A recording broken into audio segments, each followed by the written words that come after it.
there were no capable generals. Rather, the capable generals had left with their troops. Many generals had been driven away by Count Calibur's antics. The remaining generals were currently engaged in a world war, with capable local generals leading their troops north and south. After 2 rounds of filtering, what remained was nothing but a group of good-for-nothings. Even the troop strength was no longer the peak of 20,000, there were only 2,000 city guards, along with various newly recruited militia, totaling just over 5,000. These remaining generals were self-aware. They knew they lacked the ability to lead troops into battle, and with such poor quality soldiers, they could not go to war. So they chose not to engage, waiting for the enemy to come to them, and then pushing their forces forward. Their intelligence network reported that the magical army, primarily composed of goblins, numbered just over 1,000, while their own numbers were 5 times that of the enemy. Advantage was on their side. So when Li Chen brought his army to the foot of Beloya, what he saw was a dense formation of human infantry at the base of the city walls. Interesting, they actually abandoned the walls to fight in the open. Li Chen glanced at the tall city walls behind the infantry. The walls were over 25 meters high, very imposing, with arrow towers and several small ballistae visible. Such a level of fortification would be very difficult to breach if the enemy had sufficient troops. Even with artillery, the war could drag on for several months. But now that the enemy's main force had come out to fight, he was confident he could breach the city in a day. In fact, it wasn't entirely the fault of the Beloya commanders for coming out to fight. They were afraid that this magical army would scatter to the surrounding villages to wreak havoc, which would lead to significant losses. The serfs and land in the villages belonged to the noble lords, and losing them would be unacceptable. So even though intelligence indicated that the enemy had special long-range weapons, which were very dangerous, after various considerations, they still chose to ignore the intelligence and fight in the traditional manner. The 2 sides faced off about a kilometer apart, and the Beloya army sounded the horn, with the human infantry formation slowly advancing towards Li Chen. Li Chen ordered his troops to stop and form a line. This rudimentary line formation could maximize their firepower, though the risk was that the enemy cavalry could scatter them with a charge. Fortunately, after Li Chen scanned the area, he did not see any enemy cavalry, only a few officer rolls and a handful of horses. He also sent goblin scouts ahead to reconnoiter, but still saw no enemy cavalry units. He thought it was likely due to the ongoing world war. The Halluyan province did not border foreign lands, and local armed forces had been dispatched to other battlefields. How could such high-end main forces like cavalry be left here to watch the trees? The artillery company commander of the 10 consecutive shots was named Goblin. He ran over to Li Chen and asked, "Boss, should we fire? The enemy is already within range. No artillery fire. It would be disastrous if we drove the enemy back into the city. Bring them within 100 meters, load the cannons with scattershot, and aim all 4 cannon muzzles at the center of that heavy infantry formation. I want to blow their formation apart." Li Chen pointed at the crossbows and arrow towers on the city wall. "After firing the scattershot, immediately take out those crossbows." Gobu replied affirmatively and returned to his troops. Li Chen continued to issue orders to Gobu Spear and Gobu Bao. "When the cannon fires, the infantry will fire a volley. Then immediately reload, charge with bayonets, rush up to their faces, and fire another round. Finish the battle with bayonets." After giving the orders, he took his hands off the keyboard and waited for the victory prompt. He was confident that 2 waves of musket fire would take out 40% of the enemy forces. As for the rest, they would just have to scatter on their own. Amidst the military watch and the sound of horns, the 2 sides quickly closed the distance. The humans, numbering 5,000, were divided into dozens of formations, densely packed and intimidating to behold. They raised their spears and swords in response to their lords' shouts, preparing for the final charge. Even the farmers wielding hoes had flushed faces. The lords had said that as long as they could kill the enemy, the spoils on the enemy would belong to them. For these impoverished farmers, even obtaining a piece of iron or a scrap of animal hide could slightly improve their lives. Thus, many self-sufficient farmers and serfs picked up their farming tools and answered the lord's call to war. A small lord, riding a tall horse and clad in plate armor, saw that the distance was about right, drew his sword from his waist, and prepared to issue the charge command. "Give me." Before he could finish the word charge, a series of thunderous explosions erupted, like the roar of thunder on a stormy day, startling his horse. The horse reared up, and he fell to the ground. The small lord exclaimed, "What just happened? What was that noise?" Slowly regaining his senses, he heard a sound of metal being twisted and torn, followed by the thud of flesh being pierced, and then a series of screams. He hurriedly got up to check and was stunned. His most elite troops, the heavily armored infantry formation, had suffered a devastating blow. Over 500 fully armored soldiers were taken down by an unknown weapon, their precious plate armor riddled with holes, blood gushing out from the wounds. The 4 cannons each fired nearly 100 steel balls, and at a distance of 100 meters, their lethality was extraordinary, with severed limbs and blood mist swirling, completely draining the morale of this elite fully armored infantry formation. But it wasn't over. Yet just as chaos erupted in the human ranks, the punitive army's line of fire unleashed another round of thunder.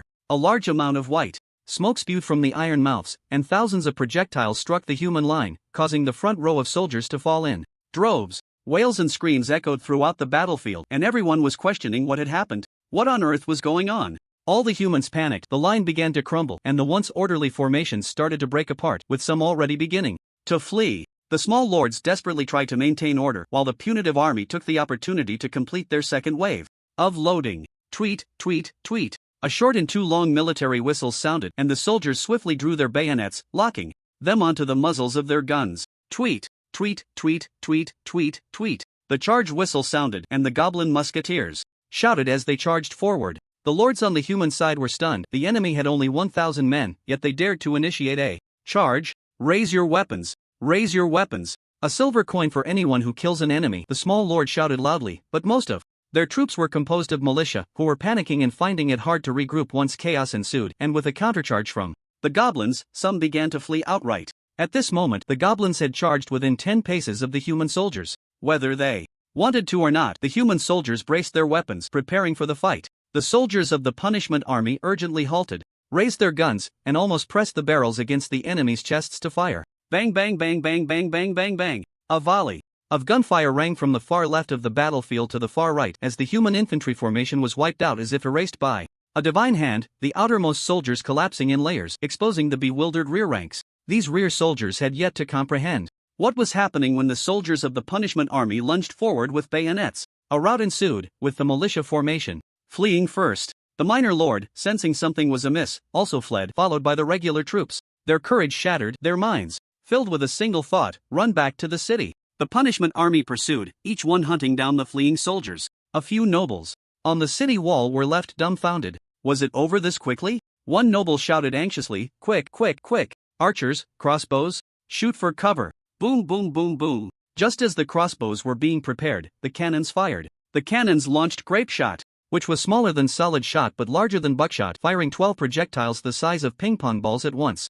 These ping-pong balls struck the crossbows, severing limbs when they hit humans and directly destroying the crossbows, rendering them useless. The lords were even more panicked now, not daring to stand on the city wall. One lord shouted in a frenzy, quick, close the city gates. Another stopped him. We can't close them. We need to let our soldiers back in. Without troops to defend the city, we're all dead. Several lords agreed, deciding not to close the gates for now and to let some of their troops back in first. However, Li Chen would not allow them to return to the city. With such high walls, if too many were defending, it would be too difficult to breach. So he had made preparations in advance, and now was the perfect time to strike. A dozen riding spiders charged into the fleeing human soldiers, knocking them to the ground. The riding spiders did not attack these human soldiers, they charged straight for the city gates. 10 riding spiders quickly surged past the fleeing infantry, reaching the open city gates. The soldiers guarding the gates were so frightened they stumbled back. Such large spiders were terrifying. On the riding spiders sat 2 goblins, one a rider and the other a new goblin incinerator. The incinerator gathered a fireball and hurled it fiercely into the city gate. With the splattering sound of water balloons bursting, dozens of Molotov cocktails crashed into the city gate, igniting a massive sea of flames. After unleashing the fire, the riding spiders split into 2 teams and ran along both sides of the city wall. This large city had more than one gate, they needed to seal off the other entrances. The human soldiers, having struggled to reach the city gate, were met with despair upon seeing the inferno inside. It was over.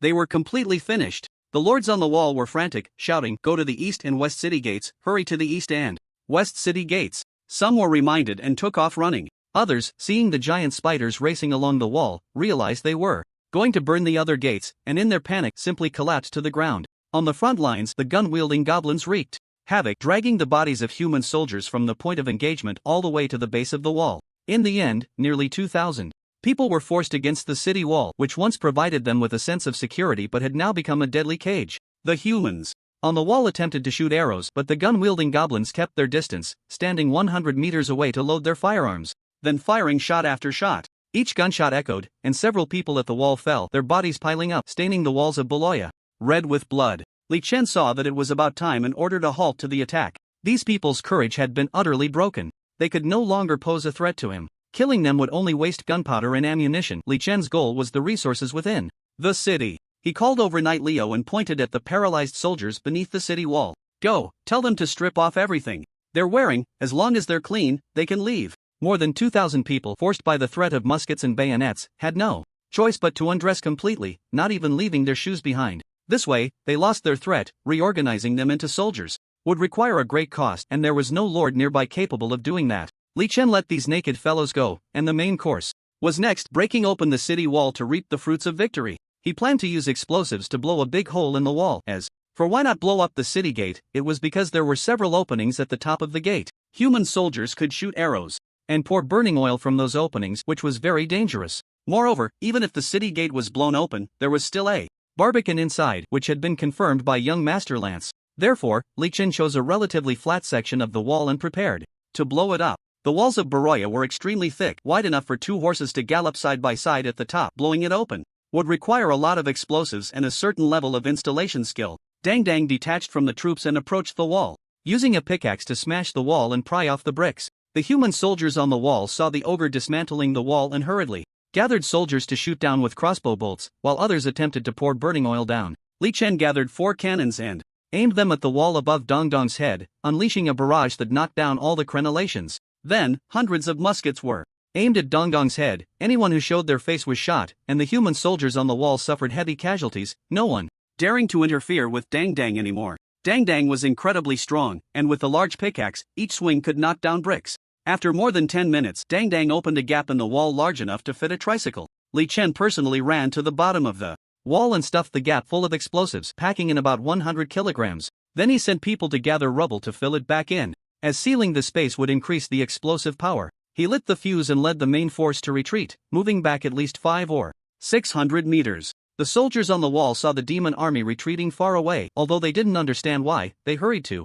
repair the crenellations. Hundreds of human soldiers carried stone blocks to the recently destroyed section of the wall, quickly placing the blocks to provide cover. They worked quickly, trying to repair this section of the wall before the demon army returned, completely unaware that death had already arrived. Boom! A thunderous explosion echoed, like a titan sneezing. Violent smoke and dust erupted. Hundreds of tons of stone were hurled into the sky, then fell back down, damaging numerous houses in the city. The hundreds of human soldiers repairing above the explosion site vanished without a trace, while those further away were knocked to the ground, spitting blood, and some were crushed to death by flying debris. The earth-shattering explosion stunned the defending soldiers. What terrifying destructive power this was! Even the kingdom's most powerful mages could not cause such a horrific explosion. As everyone stared in shock, the smoke gradually cleared, revealing a massive breach at the explosion site. The human nobles were astonished. The wall had actually been breached. Quick, everyone, go defend the breach. Otherwise, we'll all die. The human nobles gathered several complete infantry squads and had them block the breach. The breach was actually not large, just enough for a small car to fit across. If they stationed enough infantry to hold it, it wouldn't be easy for the enemy to break through. Over 500 human infantry stood at the breach, holding their swords and shields, their eyes fixed intently on the area outside the breach. Outside, the sound of countless footsteps approached, and the human soldiers tightened their grips on their swords. The smoke slowly dissipated, and the demon army did not rush in immediately but paused. For a moment, the human soldiers were puzzled about what the demon army was waiting for, and just as their confusion arose, 2 black, barrel-like objects were thrown in. The 2 black barrels landed in the crowd, injuring 2 human soldiers, and then suddenly exploded. 2 massive explosions ripped through the crowd. A 13-kilogram demolition charge detonated in the dense throng, causing devastating casualties. Various severed limbs flew through the air, and blood and internal organs splattered onto the city walls. Over 500 people were instantly wiped out or severely injured. Those who didn't die were knocked to the ground, vomiting blood and suffering from ringing ears. Roar, roar, roar! The armored giant, Dang Dang, charged into the breach, slamming into the already scattered human infantry. He wielded his enormous pickaxe, crushing human soldiers into pulp as they screamed and fled in all directions. Behind Dang Dang, Punisher army soldiers poured through the gap, swiftly impaling any visible enemies with their musket bayonets. 1 unit of Punisher army soldiers stormed the city wall, engaging in fierce combat with the defenders there. Another unit rushed to the city gate, their musket volleys scattering 100 human soldiers, guarding the spot before they threw the gate open. The Punisher army surged into Paloya with even greater speed. The strategic southeastern frontier town of the Kingdom of Sarthos fell at light speed. By this time, a few human nobles had already fled into the city. They were quick-witted, realizing the city couldn't be held the moment the breach appeared at the gate, and immediately slipped away with their personal guards. Their faces were pale as they looked back toward the city wall. On the highest arrow tower of the wall, 6 goblins kicked down the green banner of the Kingdom of Sarthos. Then, working together, they hoisted a Union Star flag. What do we do? A human noble asked tremulously. How about we bring out Count Carlyle? Isn't he a military genius of the kingdom? He must have a way to defeat the demon army. This suggestion was met with silence from everyone. No one responded. Count Carlyle hadn't been seen for 2 years. Ever since he acquired the leopardess dancer, the fellow had been holed up in the governor's mansion basement, acting as if possessed. Even with the enemy besieging Paloya, such a major event, the Lord of Paloya hadn't appeared. After a long silence, one of the lords said bitterly, "Send men to set fires in the city. Paloya is ours. If we can't have it, then we'll destroy it." The other nobles stared at the speaker in disbelief. Isn't this too cruel? The man glared back at them. What are those looks for? Don't just stand there, send men to set fires. Only with chaos in the city will we have a chance to escape, otherwise, what if the demon army catches up to us? The lords understood the additional consideration and immediately dispatched men to start fires. After the Punisher army occupied a large section of the city wall and controlled one of the city gates, Li Chen led his forces in. He asked young Master Lance, who was accompanying him, "Now I want to control this city. What are your thoughts?" Young Master Lance kept his head bowed, his expression unreadable. "My lord, you only need to control the mercenary guild, the mage tower, the temple of the goddess of life, and the governor's mansion to completely control this city." Reasons. My lord, the organizations associated with these 4 locations have extensive influence among the common folk and all possess private armed forces. You've already dealt with the city guard and the noble troops. As long as you deal with these 4 factions' private armed forces, Paloya will be yours. The young man kept his head down, clearly ashamed of his collaborator actions. Li Chen grinned, patting young Master Lance's shoulder. "After this, you'll be free. You can choose to take a sum of money and live anonymously in another country, or I can give you a piece of land, like Sir Leo, to become a landlord under my rule." Young Master Lance's heart skipped a beat. If he chose the first option, he could foresee himself committing suicide with 8 bullet wounds in his back. He quickly declared, "My lord, there's no place left in this world for me. I am willing to be a landlord under your rule." Li Chen smiled with satisfaction. He liked people who knew how to play along. "Very good. Lead the way. We'll go to bad news. Boss, look quickly." At some point, Goblin Bao had run onto the city wall. He pointed toward the urban area and issued a warning to Li Chen. Li Chen looked towards the city area and was startled. Several huge columns of smoke were rising. There was actually a fire in the city. His expression was puzzled. How could there be a fire in the city? Then he thought of something, and his face changed. Damn! Arson to hinder the enemy. Li Chen cursed loudly. These human lords were truly ruthless. To stop him, they dared to set the city ablaze. Fire knows no mercy. If the flames spread to an uncontrollable extent, this city, home to over 100,000 people, could be reduced to ashes, with casualties beyond counting. Of course, Li Chen didn't care about that. What he cared about was supplies. Food. If the supplies and food were burned, then he would have come for nothing. "My lord." Knight Leo rushed to kneel before Li Chen. "My lord. Right now, the only organized force in the city is you. Please give the order to extinguish the fire. Otherwise, hundreds of thousands of civilians will perish in the flames." Li Chen's expression changed rapidly, and Knight Leo slammed his head hard against the ground, producing a dull thud, blood spilling everywhere, making one's head ache just to look at it. "My lord, as long as you give the order to put out the fire, I am willing to give you my soul." Ding! Knight Leo applied to join the troops. Seeing this, Miss Hannah also walked up and knelt before Li Chen. Ding! Hannah Duran applied to join the troops. Li Chen sighed, opened the soldier management page, kicked out 2 goblin archers, and recruited them into the troops. He thought to himself, "I'm a monster. A monster. Humans set fire, monsters put it out. What kind of world is this?" Li Chen took a deep breath and loudly ordered the troops. "Listen to my command, 10th Company, 9th Company, guard the city gates, secure our retreat. The other 8 companies, concentrate the gunpowder and ammunition to one squad, and all other squads rush to the fire scene to provide disaster relief." Although he was determined to put out the fire, he still had to secure the retreat. One could never be sure if enemies would emerge during the firefighting, and that would be a real headache. Each company of the punishment army had 10 squads. The soldiers handed over the easily combustible gunpowder and ammunition to the 10th squad for safekeeping, and then the troops assembled, ready to rush to the fire scene. Young Master Lance reminded, "My lord, first go to the slums to extinguish the fire." The slums are mostly wooden structures, with many illegal constructions. If the fire starts there, it will be uncontrollable. Then lead the way to the slums. At this moment, a massacre was occurring in the slums of Baroya City, with noble guards setting fires everywhere. The impoverished residents living there naturally would not allow it, leading to conflicts with the noble guards. The noble guards knew that the demon army had entered the city. If they didn't set fire quickly, they wouldn't have another chance. Each of them was red-eyed, drawing swords and stabbing at the impoverished residents who tried to stop them, instantly killing dozens. Seeing the killings, the impoverished residents dared not obstruct any longer. They could only watch as their makeshift homes were set ablaze. Those were their little homes. Tears streamed down their faces as they looked at the noble guards with eyes full of hatred. In the chaotic slum, a 13 or 14-year-old girl, with cascading pure white hair stood at the entrance of her makeshift home. She looked bewildered, not understanding what was happening, why the soldiers were setting fire in the slums, and why they were killing people. While she was in a daze, a noble guard ran to her makeshift home and set it ablaze with a torch. "Ah, my home!" The little girl was shocked and tried to push the noble guard away. The noble guard, consumed with thoughts of setting fires and escaping, didn't care who it was and kicked her away. The girl was kicked back into her makeshift home, spitting out a mouthful of blood. "Don't burn my home." Her eyes turned red. Her little home was being consumed by flames. The girl was about to turn to ashes along with her makeshift home, her eyes filled with tears. As she looked at the noble guard still setting fires, her heart filled only with hatred. "You deserve to die." A strange magical aura began to gather around the girl. Her white hair seemed to gain a consciousness of its own, slowly rising. This strange magical power quickly condensed and aimed at the noble guards. Just as this power was about to be unleashed, a great sword suddenly slashed towards the burning noble guard, directly cutting him in half.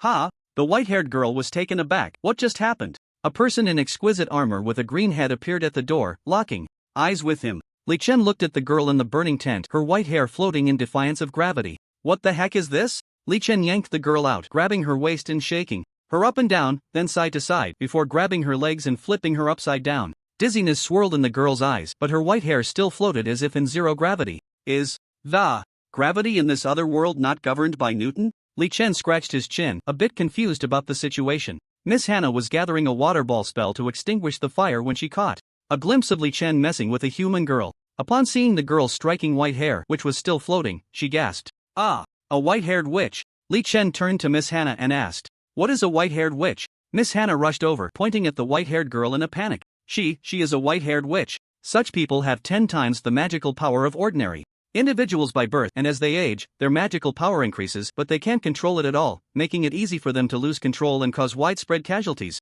As she spoke, the circles in the white-haired girl's eyes slowly faded, and she recovered from her dizziness, immediately noticing her shelter had turned into a torch. "Ah, my home." She began to lose control, magical power gathering around her. Miss Hannah was alarmed. "Oh no, she's going to explode. She's going to explode." Li Chen also felt the magical concentration around him surge, so intense that he could inhale massive amounts of magical elements with every breath. "My home." Seeing that the little girl was really about to explode, Li Chen grabbed her feet and spun her around wildly, making her spin like a giant windmill. She fainted, her eyes turning back into dizzy circles, and the surrounding magical energy returned to normal levels. Li Chen tossed the little girl to Miss Hannah. "You take care of this child." Miss Hannah hurriedly caught the girl. "Ha? How am I supposed to take care of her?" Li Chen shrugged. "Just handle her like the other human forces do." After saying that, Li Chen walked away, confident that with Miss Hannah's kind nature, she would take good care of the little girl. As for why he left the white-haired girl behind, Li Chen felt that an individual with such a high magical reserve should be valuable. He would take her along and see if she could be developed in the future. As for the risk of losing control, Li Chen called Goblin Bao over. "Keep an eye on that white-haired girl next to Hannah. If she shows any abnormalities, just..." Li Chen patted the large gun slung over Goblin Bao's shoulder. Goblin Bao nodded in understanding, and for a long time afterward, he carried the large gun while hovering around Miss Hannah. The firefighting efforts continued from morning until around 3 p.m., and fortunately, they managed to extinguish the flames in time, preventing the dozen or so arson points from spreading. The soldiers of the punishment army were exhausted, covered in ash, and lay directly on the ground outside the fire scene to rest, while the civilians of Baloya watched from a distance, their expressions complex. They had witnessed the entire process of the nobles committing murder and arson, and also the entire process of the magical army extinguishing the fire. Now they didn't know how to face this magical army. Li Chen walked up to the ash-covered soldiers and shouted, "Assemble!" The soldiers groaned in response, slowly getting up and forming a loose formation. Li Chen shouted, "Warriors, I know you are tired, but our combat mission is not yet complete.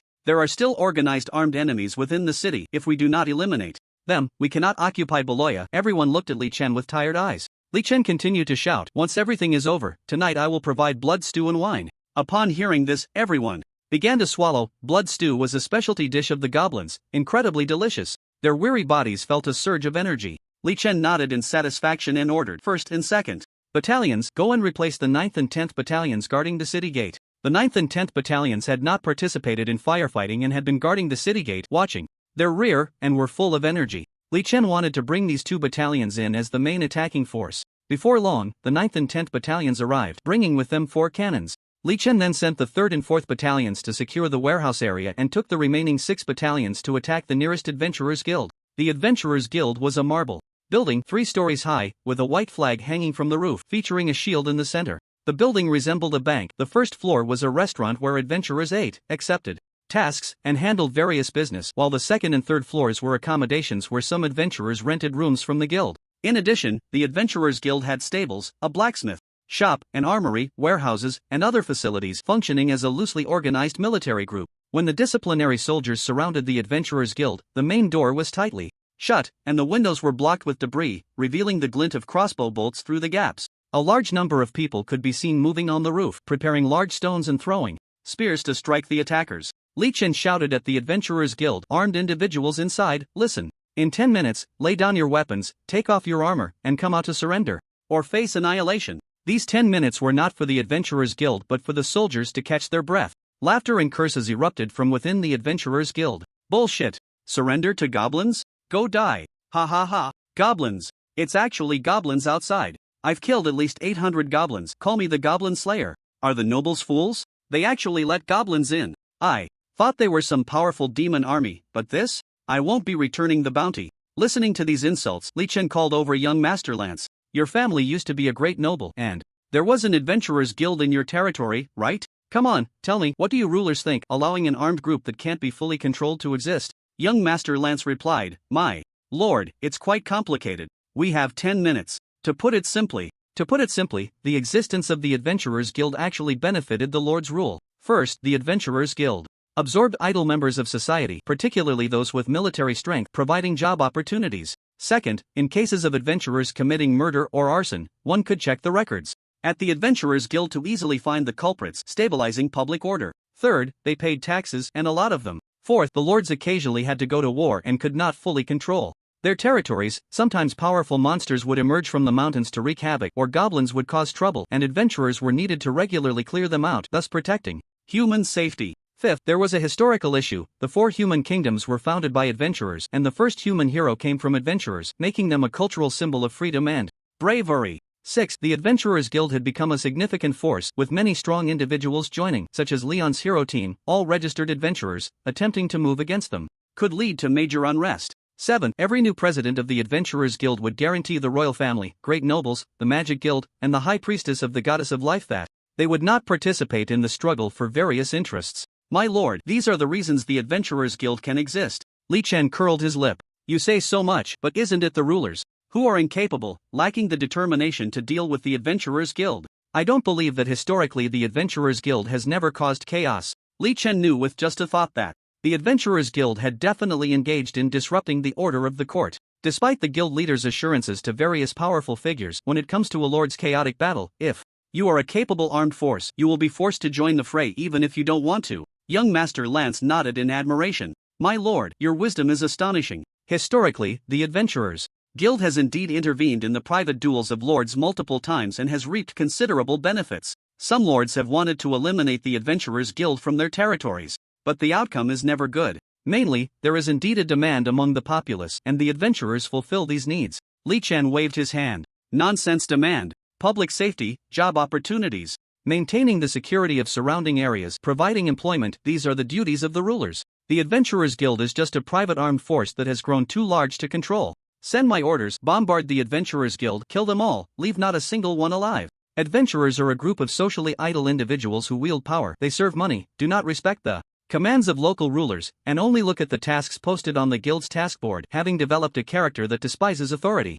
Such people are extremely dangerous. Li Chen would rather let go of 10,000 good soldiers than spare 100 adventurers. Boom, boom, boom. The sound of cannons erupted. Cannonballs blasted open the doors of the Adventurers Guild, and the soldiers of the Punishment Army surged in, gunfire and screams echoing throughout the guild. A few minutes later, a squad of Punishment Army soldiers rushed to the third floor, shooting dead the adventurers guarding the rooftop. They pulled down the white shield flag and threw it down, replacing it with the Alliance's circular star flag. There weren't many people in the Adventurers Guild, around 300, and not many strong ones. In Li Chen's view, those who could be hit and taken down by firearms were not considered strong. However, when they stormed the third floor, they encountered a few armed guild members, all wearing heavy full armor, which the firearms couldn't penetrate, and they charged in, killing several gun-wielding goblins. Later, they were shot in the face with hand cannons by the squad leaders, iron sand blinding them, and then they pried off the helmets and stabbed them to death with bayonets. The upper levels of the Adventurers Guild discovered the archives, which contained a large amount of operational records of the guild. Li Chen felt that the Adventurers Guild might become one of the main enemies in the future, so he stationed a company there to keep an eye on the documents. The next attack position was the Mage Tower, which was indeed a tower-shaped building, the tallest spire over 50 meters high. Below the tower was a noble manor-style complex, the kind with gardens, without walls but surrounded by iron railings. Li Chen brought up the artillery, aimed at the tallest tower, ready to bombard it. This building was both slender and tall, and with 20 cannon shots, it would surely collapse, directly destroying the mage's defenses. But he was stopped by Miss Hannah. "My lord, the top of the Mage Tower is a precious magical tide observation instrument. There are no more than a handful of such devices in the entire Green province." Li Chen asked in confusion. "What instrument?" Miss Hannah explained. "This world has magical tide activities, similar to various climates. To conduct in-depth magical research, such basic equipment is essential." Li Chen frowned. He was fully prepared to attack the Mage Tower, as each of these mages could cast fireball spells, which were extremely dangerous. He intended to directly level it with cannon fire. But unexpectedly, there was important equipment in the Mage Tower, which was quite troublesome. As Li Chen weighed the pros and cons, a window on the upper level of the Mage Tower opened, and an old man wearing a black wizard hat and sporting a white beard that resembled Gandalf's poked his head out. "Ah, an enlightened goblin, an interesting research subject." Li Chen snatched a firearm from a nearby soldier and raised it to shoot. The old mage moved quickly, dodging the projectile attack with a swift motion. He was somewhat angry. Rude fellow, indeed. No matter how enlightened they become, a goblin is still a goblin. Li Chen silently set down his gun, approached the cannon, and adjusted the barrel to aim at the window. The old mage's expression grew serious. "Wait, there are precious devices in the tower behind me. The girl beside you is right. If you want to conduct magical research, you must understand the changes in the magical tides. You want this device? How about we make a deal?" Li Chen narrowed his eyes slightly. "You'd better convince me." "Oh, how terrifying, a goblin actually." Boom! Before the old mage could finish his sentence, Li Chen fired the cannon, and the shell struck the edge of the old mage's window, knocking off several bricks. The old mage was so startled that his hat fell off, and then he exploded in rage. "Quack! Stupid goblin! Do you have any idea how precious the magical tide observation device is?" You, Li Chen, jumped behind another cannon and began to elevate the barrel. The old mage choked, hurriedly shouting, "Stop, stop! What a rude and dangerous weapon! Who on earth invented it? How about we make a deal? You let us leave the city, and I'll give you the observation device. How about that?" Li Chen adjusted the cannon and spat on the ground. "Listen up inside, everyone, throw out your staffs and surrender, or everyone will die along with the Mage Tower." The old mage's face darkened. "Goblin, you can let go of 2,000 soldiers. Why can't you let go of 200 mages? Let your soldiers clear a path, and we will leave quietly. Everything here will be yours. A win-win situation." Li Chen shouted. "Julie is a professor of the Magic Guild, right?" The old mage was taken aback. Why was the goblin mentioning this? He certainly knew Julie, the youngest female professor of the Magic Guild, not only talented but also very beautiful, sent to be by the side of the hero Leon, with an obvious purpose. "Goblin, what does this have to do with Professor Julie?" Li Chen sneered coldly. "Professor Julie of the Magic Guild colluded with Leon and the others to launch a terrorist attack on the Alliance of Intelligent Beings, causing irreparable harm to the Alliance. Shouldn't your Mage Guild be held accountable for the actions of your professor?" The Magic Guild, similar to the Adventurers Guild, also had private armed forces, but the difference was that the Adventurers Guild had no territory, while the Magic Guild did. At the junction of the four human nations lay over 100,000 square kilometers of land, the stronghold of the Magic Guild. There, mage towers stood tall, and magic academies were established, with hundreds of thousands of mages conducting research and teaching, and millions of ordinary people serving them. They developed their own hierarchy, such as students, lecturers, professors, and mentors. Just by the names, one could tell this was an organization that placed great emphasis on research. In fact, once a mage's personal combat power reached a certain level, further advancement relied on research achievements. Although the Magic Guild did not publicly declare itself a nation, it functioned as one, so they had to pay for what Julie did. The old mage remained silent for a while, then sighed as if resigned. "So, are we unable to reconcile? That girl over there, have you told the goblin what the consequences of attacking the Magic Guild's towers are?" Miss Hannah whispered in Li Chen's ear. "Once, a monarch of the Donovan Kingdom coveted the land of the Magic Guild and led an army to invade, only to be completely annihilated by the Mage Army. The Mage Army stormed into the capital of the Donovan Kingdom and forcibly replaced the king." Li Chen scoffed. "As if I do nothing and they won't come to attack me. Everyone prepare for battle, and in 3 minutes charge in with me." Li Chen was still a bit concerned about the device on the Mage Tower, so he decided not to use artillery and planned to lead the troops in a direct assault. He took a set of armored crocodile heavy armor from the warehouse, layering several pieces over the plate armor to better withstand the enemy's fireball attacks. The old mage on the tower saw that Li Chen was preparing to attack and said with a hint of regret, then closed the window and ceased communication. 3 minutes quickly passed. Dang Dang held a large wooden shield, its surface covered with a layer of crocodile leather. He kicked the fence surrounding the mage tower aside and strode into the neatly maintained lawn, followed by Li Chen and the 9 goblin musketeers. The lawn of the mage tower was spacious, resembling a small golf course, with rows of houses comparable to noble residences 50 meters away, and the towering mage tower standing in the middle. Li Chen used Dong Dong's tall frame as cover, holding a hand cannon in each hand, alert to every possible location from which fireballs might be cast. Sure enough, as soon as they stepped onto the open lawn, the mage's attack came. Shadows moved in the windows of the houses across from them, and then a glow appeared. It was the most common attack spell, the fireball, with sparks generated from the friction of magical energy as it coalesced. Li Chen reacted quickly, raising his hand cannons and firing 2 shots of buckshot at the 2 windows. The 2 mages who had just appeared at the windows, ready to cast their fireballs, were hit full of steel pellets and fell to the ground in a cloud of blood mist. There, freshly conjured fireballs also detonated upon hitting them, scattering their remains everywhere. However, Li Chen could only fire 2 shots in such a short time, and the other goblin musketeers were not as fast as him. A few mages from the windows successfully threw their fireballs. These fireballs were concentrated high-pressure magical energy that would explode violently upon impact, with the power varying based on the mage's strength and the duration of the spell's concentration, but generally comparable to 50 to 75 mm shells without shrapnel. The fireballs shot towards the attacking troops. A few were blocked by Dang Dang and the shield, causing little damage, while others landed on the grass, creating small craters, and one hit a goblin musketeer's leg, blowing off his thigh. Ah! The unfortunate fellow with the blown-off leg screamed in agony. Li Chen instructed Dang Dang to hold the large shield in front of the injured soldier while 2 other soldiers dragged him back, where Miss Hannah would provide healing. The troops crawled onto the lawn and exchanged fire with the mages in the houses. The new breech-loading flintlock rifles could be reloaded while crawling and were quite fast, easily suppressing the mages at the windows. Seizing the opportunity, Li Chen quickly charged forward, reaching the side of the house in just a few seconds and pressing against the wall. He took out a demolition barrel, lit it, and shoved it into the window before quickly running away. With a loud bang, the demolition barrel blew apart the wall and the house, sending a cloud of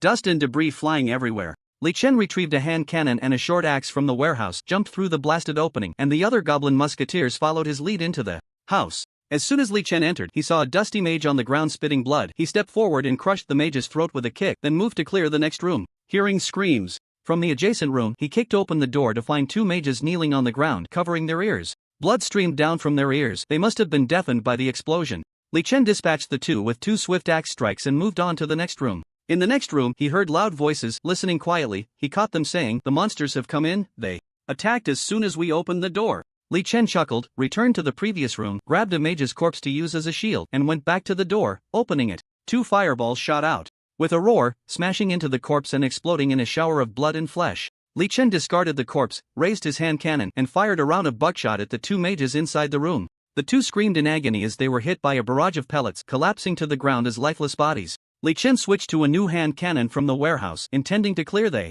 next room, but as he stepped outside, he collided with a mage who was opening the door to exit. The mage had already conjured a fireball on his staff, and upon seeing Li Chen, he immediately hurled it. Li Chen raised his gun and fired back without even glancing, dodging back into the room. The mage was blown apart by the pellets, and the fireball grazed Li Chen's armor, exploding against the chest of a goblin with a firearm behind him, causing it to spit blood and die instantly. Li Chen glanced back at the unfortunate soul and continued moving forward, encountering many other forms of attack besides fireballs. There were stone spikes launched, ice orbs thrown that could freeze flesh, and an interesting one where a burst of magical energy exploded, not very powerful but extremely bright, like a flashbang. However, all these flashy attacks were no match for the straightforwardness of a firearm. Aiming and shooting with a gun meant death if hit. The spellcasting mages had to split their focus, continuously channeling mana and managing several spells at once. For instance, the fireball spell required 1 spell to compress energy, another to maintain it, and yet another to launch it. A goblin with a firearm could kill with just a finger pull, while a mage had to toil for half a day.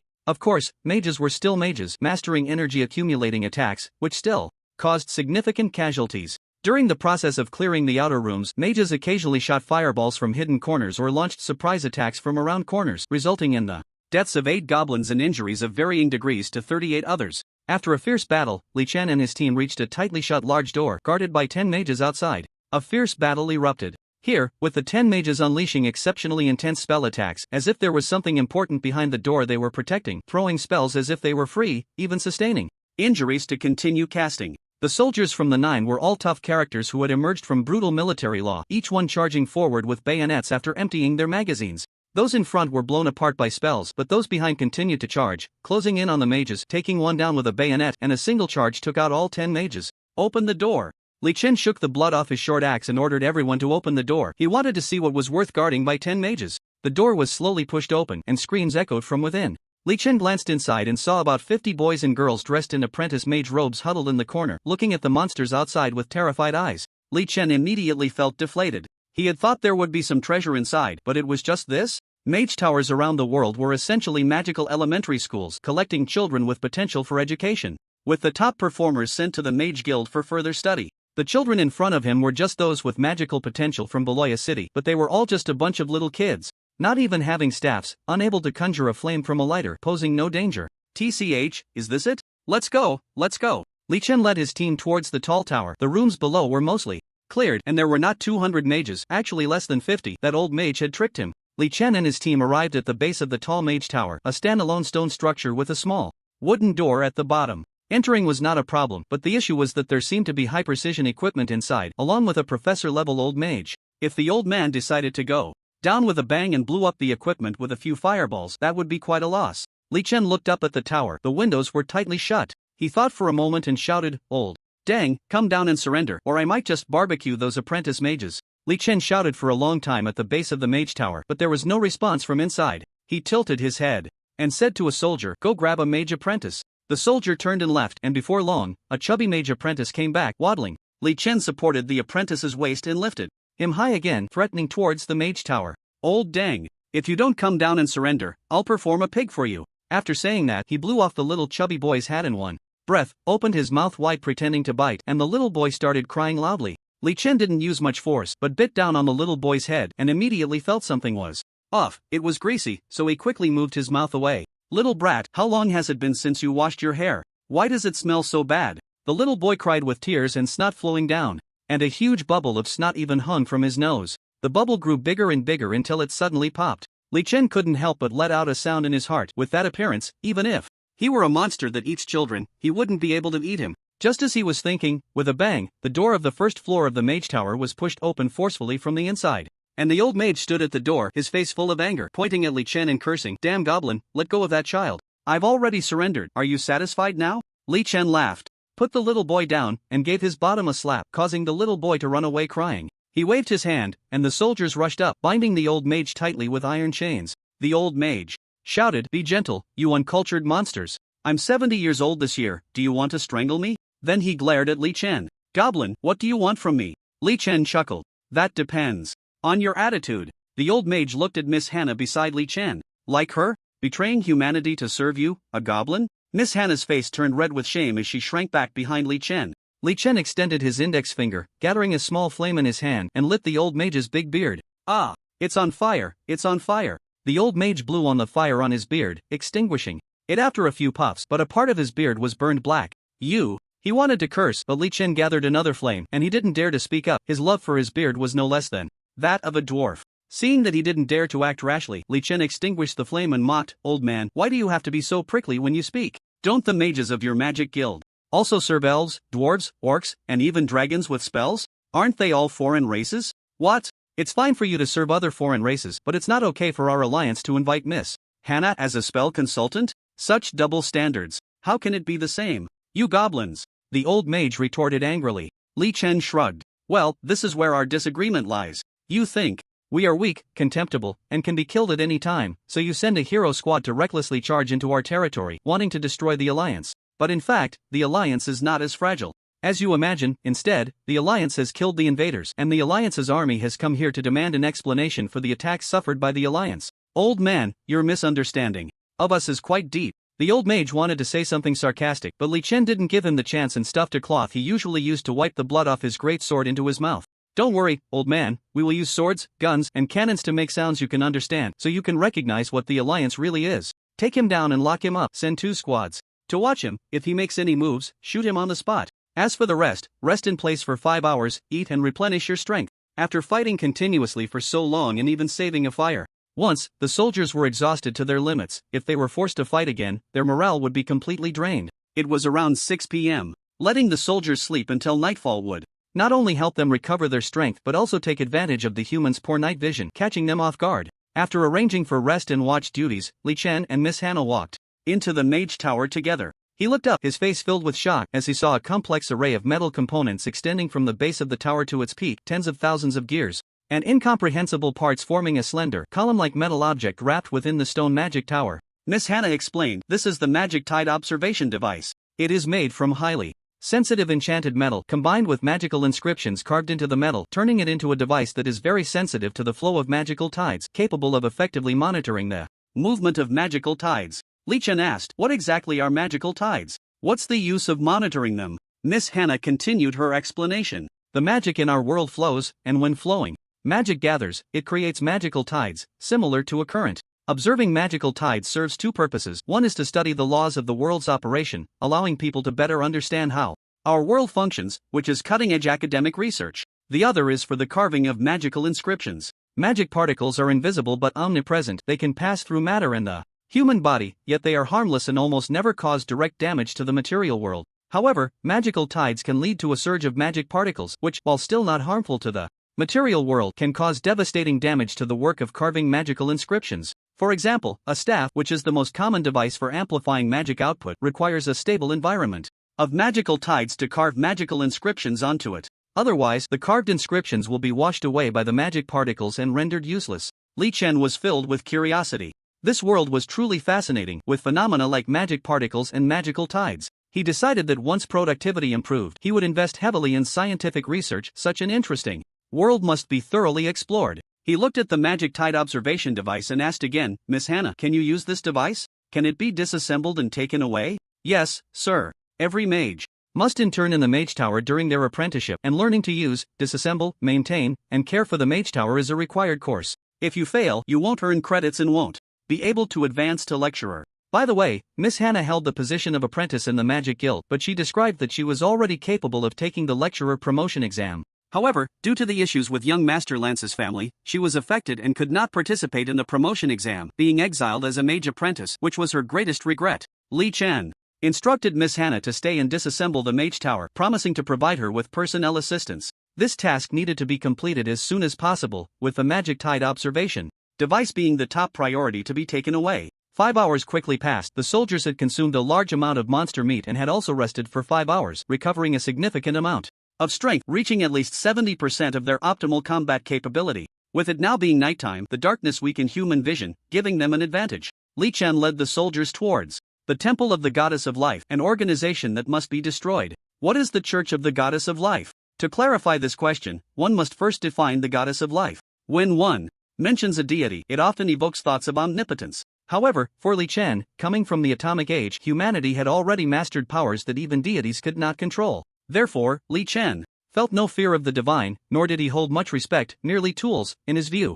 He defined the extraordinary beings and gods of this world through productivity and destructive power. Take the hero Leon, for instance. In Li Chen's eyes, his destructive power was comparable to that of a light infantry unit capable of rapid infiltration. As for the Goddess of Life, legends do not mention her personally engaging in battle, but her upper limit is likely comparable to several army groups at the level of World War II, and she has been unable to manifest for over 3,000 years, raising doubts about her firepower delivery capabilities. However, the productive power mastered by the Goddess of Life makes Li Chen very wary. According to the official historical records seized from young Master Lance, note that it is official history, the Goddess of Life has bestowed her grace multiple times, bringing down heavy rains during droughts and rescuing people from famine. The Goddess of Life has also mastered methods to extend human lifespan. For instance, the king of the kingdom of Sassos is 120 years old this year. Young Master Lance's family participated in the rebellion of the Crown Prince, but they failed and were exiled to the magical forest. The rain technology enhances agricultural production, while the lifespan extension technology controls the human elite, who can effectively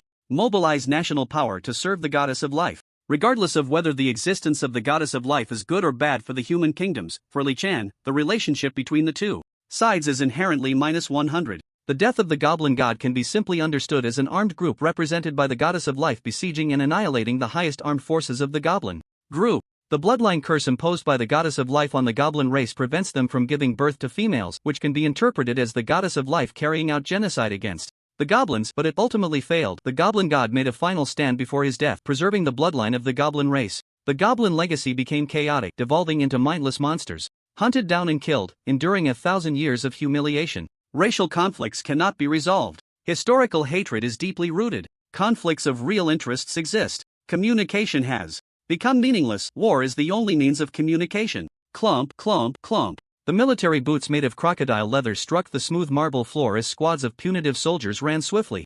In the darkness, their green glowing eyes the only visible feature in the night. Spread out. Find cover. Be cautious of their large-scale attacks. Watch the temple windows. Watch the temple windows. Cannons. Set them up in this position. The punitive soldiers quickly dispersed at the officers' shouts, establishing their offensive fire points. The temple of the goddess of life is very large and grand. Its main structure is a white marble circular dome building adorned with numerous exquisite sculptures. Surrounding the building is an open space the size of a basketball court, completely empty except for a plaza paved with smooth brown-green marble. In the center of the plaza is a square pool containing what appears to be lotus plants, and in the middle of the pool stands a massive sculpture, about 10 meters tall, depicting a goddess in a long dress with flowing hair. One hand cradles a jar from which water flows, while the other hand is raised high, holding a torch. This embodies the dualistic theory of life and the goddess of life's doctrine, suggesting that the combination of fire and water gives birth to life. For cannons were pushed up, sandbags thrown under the tires for stabilization, and the artillery began loading.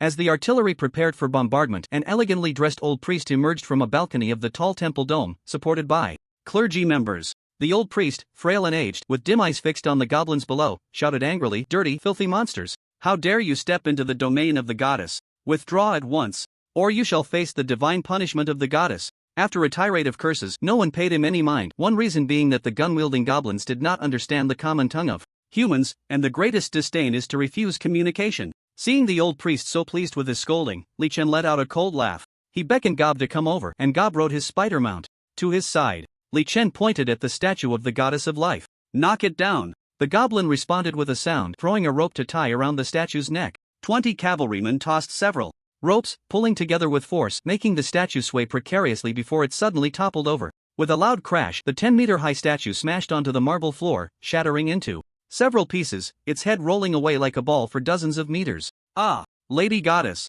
Lady Goddess!" Old Dang on the balcony howled, his voice hoarse and mournful. He extended his withered finger, pointing at the goblins below. "You! Damn you, you!" Bang! A gunshot rang out, and Old Dang's head exploded like a watermelon. "Fire the cannons!" Boom, boom, boom, boom. Following that were 4 cannon blasts, cannonballs striking the temple's main gate, creating several large holes, and the gate collapsed with a thunderous crash. Li Chen drew his great sword. "Warriors! The anti-intelligent biological molecule Leon is a blessed hero of the goddess of life. Leon's actions have inflicted indelible harm on the Alliance, leading to the annihilation of the punishment armies. 10th Company. Soldiers, wash away hatred with the enemy's blood. Tell your predecessors that you are worthy of taking up the company flag. Charge. Kill, kill, kill." The soldiers let out a roar. Rushing forward in a frenzy, among the charging ranks 10 rough company flags flickered in and out of sight. They stormed through the blasted open gate, firing at the enemies in the temple. The sound of gunfire ringing out incessantly as the enemies gathered in the temple were slaughtered en masse. For cannons were loaded with buckshot, and the artillerymen wheeled the cannons to the entrance. Almost face to face, firing over 100 rounds of buckshot into the enemy ranks, creating bloody paths. There wasn't much high-end combat power in the temple, but there were many ordinary armed fanatics, with less than 100 fully armored defenders, while the rest were fervent believers who had come with their own weapons, numbering nearly 1,000. They hoped to show bravery at this critical moment in the goddess of life's abode to gain even a sliver of her attention. Unfortunately, the flying projectiles and bayonet thrusts shattered their courage, and even in death, they received not a hint of recognition. The gunfire continued until deep into the night, with all enemies eliminated, but the operation was not yet over. Soldiers, ogres, and artillery began using various means to attack the heavy pillars of the temple, digging out gaps and stuffing in explosive barrels, a task that continued until dawn. The fuse was lit, and with the first rays of morning light, the temple of the goddess of life was reduced to nothing amidst the sounds of explosions. Li Chen watched as the temple turned into a pile of rubble, then turned and walked towards the head of the goddess's statue, facing the rising sun. He pulled down his pants and urinated, listening to the system's notifications of Goddess of Life favorability -100, Goddess of Life favorability -100, Goddess of Life favorability -100, and laughed maliciously. "Heh, although I don't know why, as a deity, you can't project firepower into the real world. If that's the case, then you are nothing." Li Chen shook himself a couple of times, pulled up his pants, and waved to the soldiers. "Let's go, next stop, the governor's mansion. Baloya is the heart of Ha Greenery, and the governor's mansion is the heart of Baloya." The governor's mansion is located at the very center of Beloya, a massive castle with walls, a city within a city. The governor's residence is garrisoned by the governor's personal troops, and its strength depends on the governor's financial resources and enthusiasm for military construction. When Li Chen arrived at the governor's mansion with his troops, he was met with a scene of devastation. The mansion's gates were wide open, armor, weapons, and flags strewn about like garbage. Li Chen led his men cautiously into the governor's mansion, leaving one company to control the walls and gates while the others headed towards the three-story marble building. Split up and search, do not kill unarmed personnel. Bring them to me for questioning, Li Chen ordered as he saw that the people in the governor's mansion had already fled clean. Sure enough, the troops slowly returned, all reporting that they had not seen anyone, but there were signs of looting, likely a wave of 0 yuan purchases made by the staff of the governor's office before fleeing. However, one company commander reported a strong foul smell coming from a room on the first floor, and Li Chen immediately led a team to investigate. This was a small storage room filled with chairs and tables. Li Chen sniffed and indeed detected a foul odor emanating from behind a cabinet. Move the cabinet, Li Chen ordered, and several soldiers rushed to move it aside, revealing an underground entrance from which an even stronger stench poured out, nearly making everyone retch. Ugh! Several goblins couldn't stand it and vomited. The smell was too disgusting and complex, a mix of highly decayed meat, the stench of feces and urine, fresh blood, and mold. Damn! Open the doors and windows for ventilation. The goblins opened the doors and windows, allowing fresh air to rush in and dissipate some of the foul odor. Li Chen waited for about an hour, confirming that the stench had mostly cleared, tore down the curtains of the governor's office, dipped them in water, and tied them around his face as a mask before leading his team down to the basement. The basement of the governor's office was a different world, vast in space and containing several rooms. Li Chen casually opened a few rooms, revealing various books, antiques, and treasures. In particular, boxes of gold, silver, and gemstones filled an entire room, shining brightly. He thought he had stumbled into a dragon's hoard. Li Chen recalled the rumors about Count Caliber, who had become extremely greedy after a change in temperament, hoarding the wealth of the people, so it was not surprising to gather such a large amount of gold and treasures.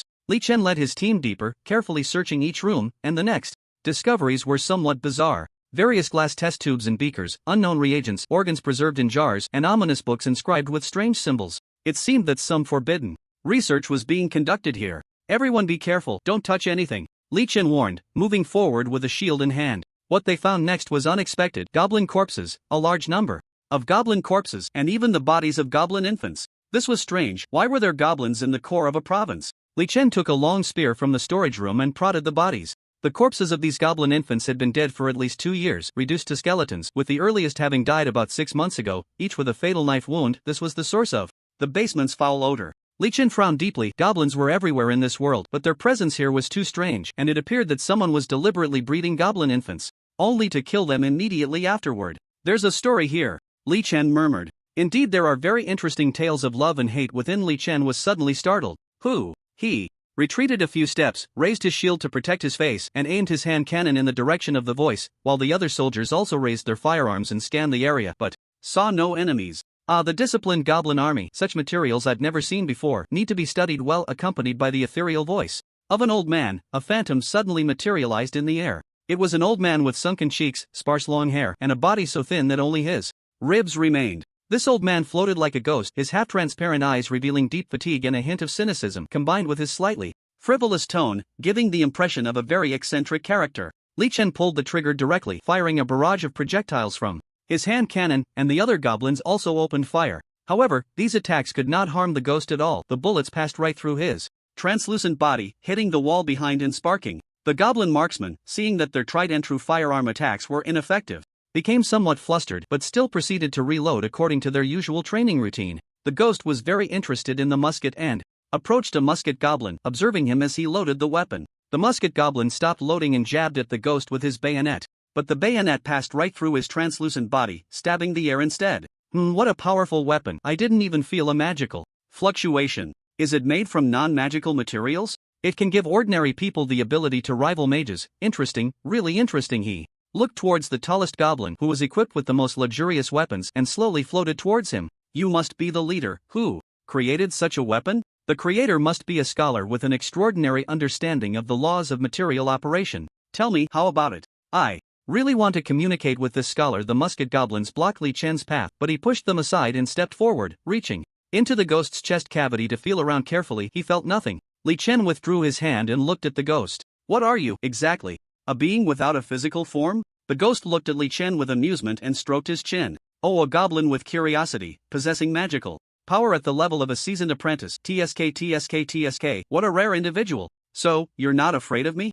I am a ghost, you know. I'm going to eat your soul. This guy made intimidating gestures as if to scare a little girl, which made Li Chen want to slap him twice. He handed the musket to a nearby goblin to load and crossed his arms. You can't be affected by the material world, and you can't affect the material world either, right? Li Chen learned from Miss Hannah and young Master Lance that there indeed are such things as ghosts in this world. But ghosts need to attach themselves to matter to have an effect on the material world. For example, skeleton soldiers, their soul flames are essentially a type of soul that needs to attach to the skeleton to animate it. If you smash their skulls, causing the soul flame to leave its material attachment, they will quickly dissipate into nature. The kind of ghost in horror movies that cannot be attacked by the material world yet can affect it in return simply does not exist. So this guy, who seemed to be a ghost, was very suspicious, and Li Chen even doubted whether he was truly a ghost. Oh dear, I actually heard the term material world from a goblin's mouth. You goblin have quite an impressive understanding of this world. Li Chen was too lazy to waste words with this guy, leading his people out of the room to search other rooms. Since he couldn't kill the other party, and the other party couldn't affect him, it didn't matter. First, it was crucial to eliminate the dangers in the other rooms. The soldiers exited the room one by one, all ignoring the ghost. They were goblins, not afraid of ghosts. Who were they going to scare? They all exited the room, and the last soldier even casually closed the door behind him, which made the ghost anxious. Hey, rude fellows, do you know who I am? How dare you ignore me? Do you know how many people are willing to pay a huge price just to attend one of my lectures? The ghost's ethereal body passed right through the door, and several musket goblins floating to Li Chen's side. Hey, you knowledgeable goblin, in front of you stands a mentor. Oh, a mentor from the Mage Guild. Are you sure you want to ignore a mentor? Li Chen kicked open the door to another room, discovering a large number of goblin pup corpses inside. He glanced at the chattering ghost. Alright, this knowledgeable mentor, tell me what happened here. Why are there so many goblin pup corpses?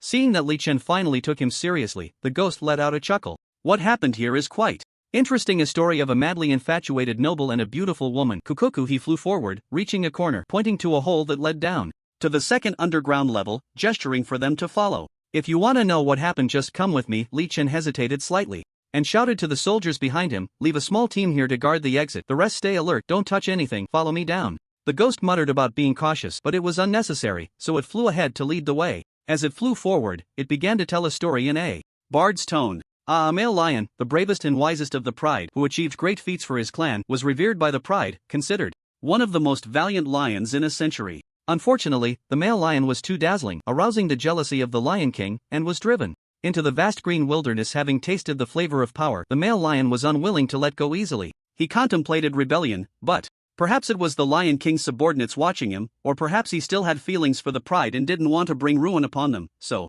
the male lion chose to endure. But the anger objectively existed, and if it couldn't be expressed normally, it would distort his character. The male lion's temperament changed drastically. He fell into the sin of greed, madly plundering wealth, his soul replaced by brutality, attacking those who advised him with loyalty. The lions surrounding the male lion were heartbroken and left him. Even the lionesses and cubs departed, leaving the male lion all alone. Loneliness, like a maggot clinging to the bone, pushed the male lion toward the abyss. He frantically attacked every prey he could see, his ferocity instilling fear in others, until the ghost arrived at a tightly closed room and gestured for Li Chen to open it. Li Chen used his spear to pry the door open little by little, confirming there was no danger before pushing the door wide open. Until the arrival of the cheetah, Li Chen glanced inside. It was a very tidy room, with a desk, wardrobe, vanity, and handmade plush toys, resembling a lady's boudoir. In the center of this lady's boudoir stood a luxurious goose-down bed, where a cheetah woman lay with vacant eyes. She lay quietly on the bed, the blanket covering her chest, one hand chained to the headboard. Her eyes stared blankly at the ceiling, like a living corpse, merely mumbling something with her lips. Li Chen had excellent hearing and had already learned translation magic. He heard the cheetah woman's murmurs meaning, "My child, do not harm my child." The ghost flew to the bedside, looking at the dazed cheetah woman with a sympathetic tone as it continued the story. Poor little kitty, at the most unsuitable time, came to the most unsuitable male lion and was torn to shreds in an instant. The ghost, in some way, condensed some mist, which formed into a male lion that pounced on the cheetah, tearing at her madly. The cheetah's slender body was no match for the robust lion, and she was easily left battered and bruised. The male lion could not make the cheetah pregnant, so he sought to win her heart. But how could the cheetah return to him after being harmed? The male lion, in a fit of rage, tortured the cheetah with even crueler methods, even killing other cheetahs, leaving her alone as well. He thought that by doing this the cheetah would be left with no one but him, and he could win her heart. But harm cannot earn love. The cheetah only felt fear and hatred for the male lion. The more the cheetah hated the male lion, the more insane he became. In the end, the male lion even summoned a sorcerer, torturing the cheetah to the brink of death, then used magic to heal her. Li Chen walked to the bedside, looking at the cheetah woman lying there. The imagined state of being dry and weak did not occur. The cheetah woman bore no injuries, looking very rosy, and the fur on her face was meticulously groomed, very smooth. The ghost's voice continued to resonate. The lion believes he loves the cheetah. He does not wish to harm her. As long as the cheetah submits, he will give her all his love, or at least that is what he thinks. But the cheetah is very strong. No matter what cruel punishment she endures, she has never submitted. She only harbors hatred for the lion. The lion discovered this in the cheetah's eyes, and it drove him completely mad. Why won't the cheetah submit? He thought of a new way to torment the cheetah, a method different from physical torture, a more cruel way, one that targets the instinctual protection of offspring inherent in all living beings. Li Chen took a deep breath and then slowly exhaled. He understood it all. No wonder there were so many goblin cubs. The ghost, seeing Li Chen's expression, knew he had grasped what was happening inside. Poor cheetah, constantly giving birth to children, watching them get killed. Maternal instinct exists in all creatures, and attacking this point strikes right at the heart. However, the cheetah did not submit as the lion thought she would. Instead, she went completely mad. But fortunately, there is a glimmer of hope amidst the suffering. The ghost pointed to a bulge under the blanket beside the cheetah woman dancer. Li Chen grasped the corner of the blanket and slowly lifted it, revealing a goblin cradled in the cheetah woman's arms. This was a goblin with 70% of its skin missing, no ears, no nose, and part of its facial muscles gone, exposing its teeth. Li Chen closed his eyes, feeling a pang in his heart. The severely disfigured goblin, feeling the cold after losing the blanket, opened its eyes and looked at Li Chen in confusion. It was the first time it had seen such a powerful kin, awakening the goblin's instinct to admire strength. But growing up in such a deformed environment seemed to have changed this goblin. It did not show submission like other goblins, but stood up, spreading its arms to block the space between Li Chen and the cheetah woman. "Don't hurt my mom." Li Chen was taken aback. Was this what a goblin should say and do? He instinctively reached out to grab the goblin for inspection, but the goblin thought Li Chen was going to harm the cheetah woman and lunged at him, grabbing his hand and biting down on his gauntlet, breaking its teeth. In the process, the ghost began to circle around the bed, its translucent eyes fixed on Li Chen, not missing a single expression on his face. 2. The ghost, Li Chen, and this goblin, raised in a special environment, both held great research value. How many children has the cheetah had? 2. Many, I can't even remember. So why hasn't this child been killed by the lion like his other siblings? Li Chen looked at the goblin gnawing at the gauntlet and asked, following the ghost's lead, why? Because, my child, don't hurt my child. The cheetah woman, who had been dazed, suddenly erupted, grabbing the goblin and pulling him into her embrace. Child, my child, mom. The two held each other tightly, leaning against one another, protecting each other with their bodies. The ghost wanted to continue explaining why this goblin had survived, but Li Chen spoke up. Because this child triggered the cheetah's maternal instinct, she submitted to the lion, begging for mercy, pleading to spare this child. Seeing how much the cheetah cared for this child, the lion felt he had gained another means to threaten her, so he kept this child, torturing him to force the cheetah to submit. This child became a tool for tormenting the cheetah. The ghost shrugged. Ah, clever goblin. Li Chen stared intently into the ghost's eyes. Then now, take me to meet the so-called lion. The ghost smiled and floated out of the room, leading the way forward. Li Chen exited the room, pulling the door shut. Just before it closed completely, he saw the cheetah dancer cradling the goblin, beginning to hum a lullaby from the Orc Kingdom, as if trying to soothe the child to sleep. The door closed, and Li Chen followed the ghost down a long corridor, at the end of which stood a large door carved with a lion emblem, slightly ajar, through which came the sound of a man's furious shouting, occasionally punctuated by the noise of things being smashed. The ghost reached the door and gestured invitingly. Please, come and visit the den of the lion.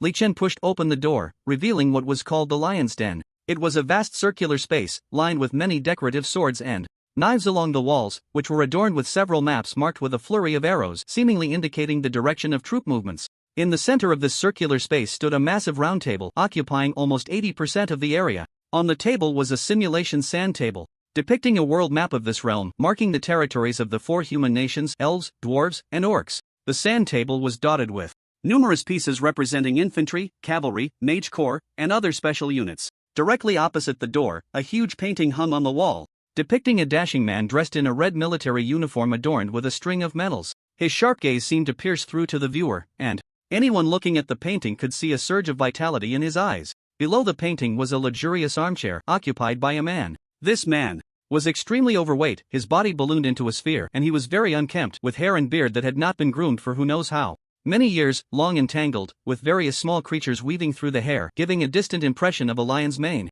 The fat man wore a military uniform, identical to the one in the painting, adorned with several medals. However, this uniform could not conceal his massive body at all. It fit him like a small coat, with the underarm area even torn. Li Chen led his group into the circular space, followed by the gun-wielding goblins, who spread out around the sand table, their firearms aimed directly at the man across the table. The man seemed mad, completely ignoring the goblins entering the room, his eyes fixated on the sand table through the tangled hair, murmuring, "The third corps will advance north, the fifth corps should maneuver southwest, the 12th corps must infiltrate the enemy's rear." He spoke while adjusting the small flags on the sand table with his hands. The ghost circled the sand table, taunting him mercilessly as it spun. The once great lion, the kingdom's talent, yet here he is, reduced to this in the power struggle. How tragic, how lamentable, how laughable. Cuckoo. Count Caliber paid no heed to the ghost's mockery, instead focusing intently on the sand table, adjusting the flags, launching attacks against non-existent enemies with armies that did not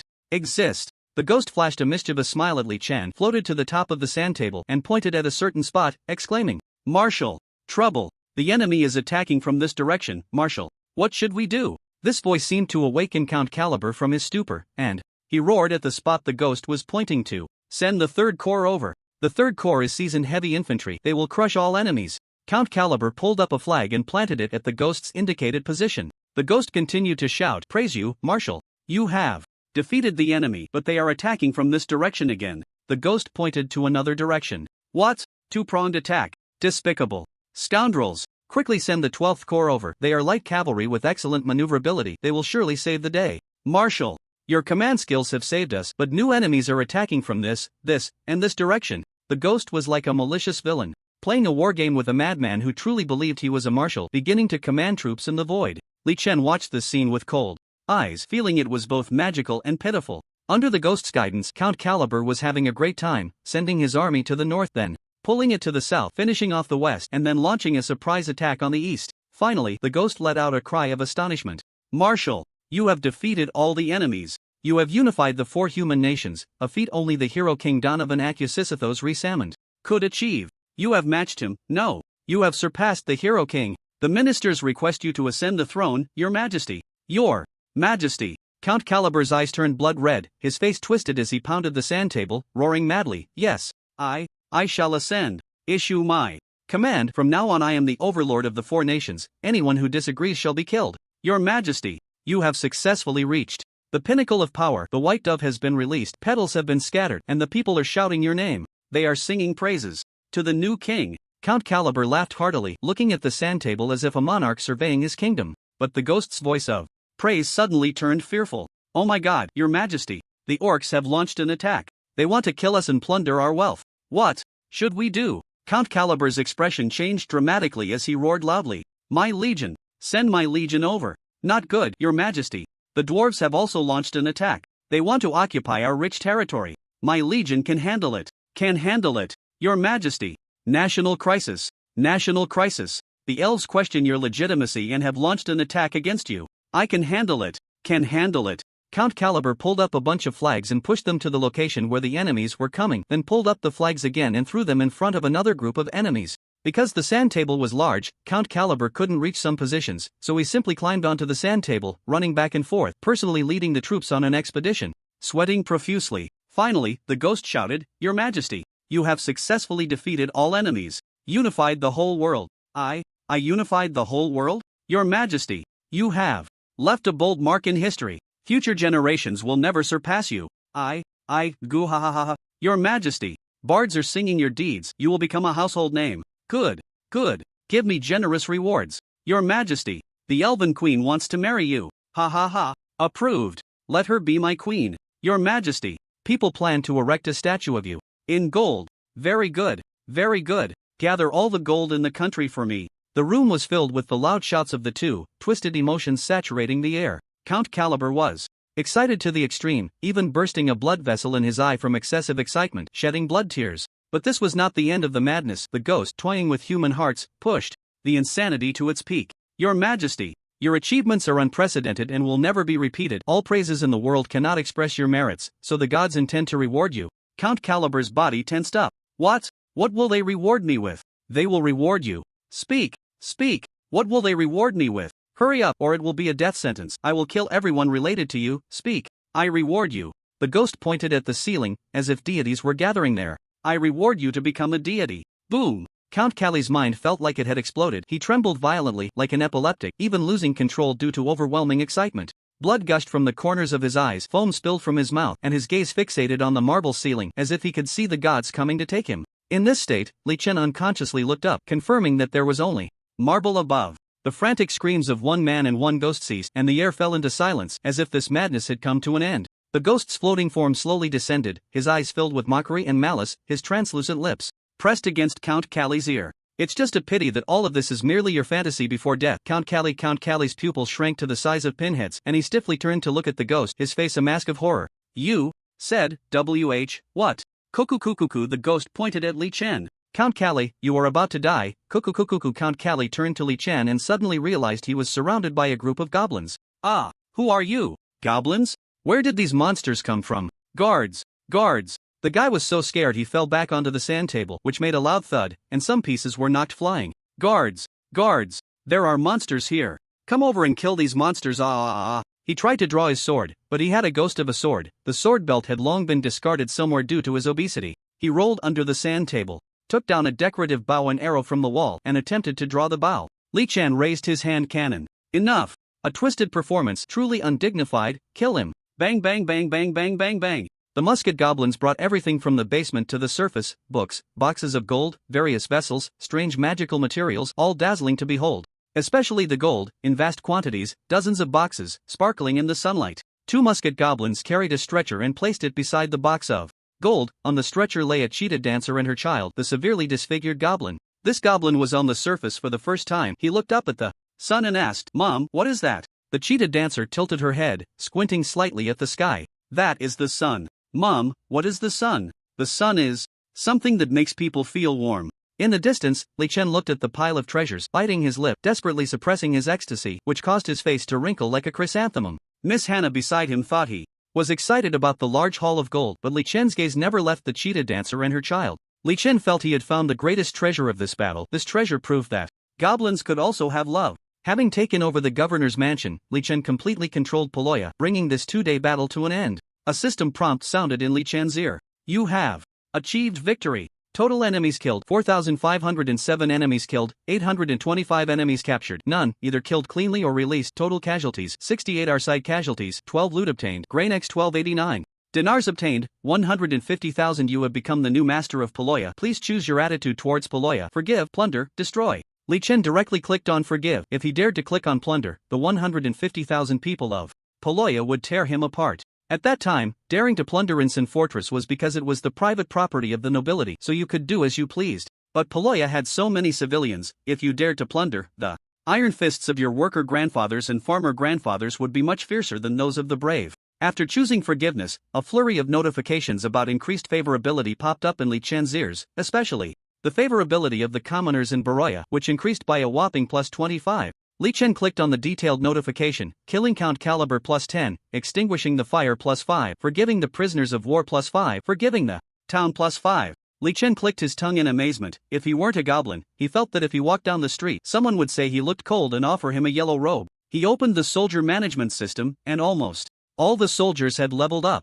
After a round of stat allocation, his troop composition changed to level 5 soldiers, Goblin Warrior ×1, Goblin Sniper ×4. Level 4 soldiers, Goblin Senior Archer ×33, Goblin Senior Rider ×20. Level 2 soldiers, Goblin Incinerator ×10. With this wave of upgrades, his army saw a significant boost, and Li Chen felt exhilarated. This troop could easily handle 5 to 6 times the enemy without any issues. Next, Li Chen checked the spoils of war. The equipment dropped by the system, combined with the actual loot, minus farming tools, armed clothing, and cotton clothing, amounted to over 4,000 sets of various armor and helmets, more than 3,000 various weapons, an entire massive warehouse area, and 12 large granaries. Li Chen himself also leveled up by 4 levels. His experience from commanding battles, personal kills, and ultimately executing Count Caliber brought him a wealth of experience. He allocated all 4 of his attribute points to control, raising it to level 12, making him even more agile. He decided to hold off on increasing his intelligence for now. He was the only extraordinary combat force in the alliance and needed to develop his personal strength.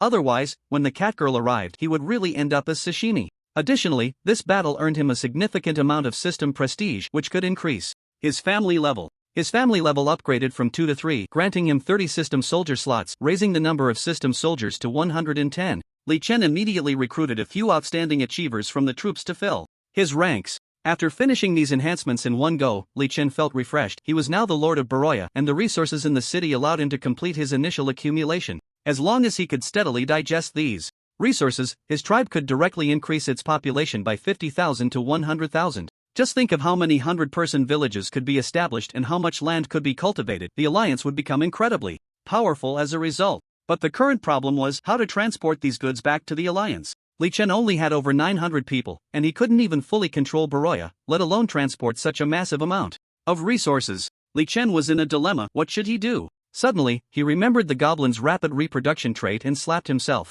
Silly. Transporting food resources back to the tribe was to gain more population. Converting food into population on the spot was just as good, right? Goblins reproduce quickly. As long as they are similar-sized large mammals, they can give birth within 15 days. Depending on the size of the mother, the number of offspring varies. Some large animals can give birth to several at once. Once goblin pups are born, as long as there is plenty of food provided, they can grow up within 15 days. Based on past experience, it takes at least 3 days for goblins to complete their wild training, but that was under initial conditions without external pressure. Here, with humans everywhere, 3 days of wild training was simply not enough. Following that, they would need at least a month of rigorous military training, otherwise, the goblins wouldn't be able to control themselves, and causing public grievances would be disastrous. Moreover, the month of military training would mainly focus on discipline. To master firearms, at least another month of training would be required. This means that, given sufficient food, producing a disciplined but low combat capacity goblin militia would take about 2 months. This timeline was a bit long, but it was unavoidable. The only way to digest such a large amount of resources now was to explode the population on the spot. Since we have chosen to stay in Poloya for a while, we must maintain a good relationship with the people of Poloya. Li Chen called over his 2 battalion commanders and 10 company commanders, issuing a stern warning. We are going to be here for a while, so you need to keep the troops in check. No harassing the local populace. If anyone does something out of line and ruins my plans, don't blame me when my blade falls on my own brothers. The crowd stood solemnly and responded loudly. Li Chen nodded in satisfaction. Rest assured, I remember everyone's contributions. Go back and tell the soldiers that in a couple of days there will be great rewards. Hold your posts well for these 2 days. At this critical moment, if you cause trouble and ruin your achievements and lives, you'll be buried in a tight spot. Several officers laughed. After all, they were working hard for the boss's rewards, right? With the boss's guarantee, it would definitely happen. They just needed to follow military regulations and wait for their rewards. Li Chen called over Knight Leo. I'll give you 500 slots. Go recruit some human soldiers to help you with your tasks. Once recruited, immediately disperse them to the towns and surrounding villages to purchase cattle, sheep, pigs, and horses. Li Chen planned to use a glove to interact with humans. After all, there was a racial barrier between goblins and humans, and they couldn't communicate due to the language barrier. Until his own strength improved, he needed to be cautious in dealing with the locals. No problem, my lord, but I need a lot of money. Knight Leo stated his needs. Li Chen pointed to a box of silver coins. This is your operating fund. Remember, you must buy livestock quickly. I will need it soon. He would indeed need it soon, whether for transporting spoils back to the alliance or for increasing the population. Knight Leo had a few human soldiers move the silver away and then brought up another matter. My lord, I've noticed many people trying to escape the city. Should we stop them? After a moment of thought, Li Chen shook his head. No need, let them go if they want. Go.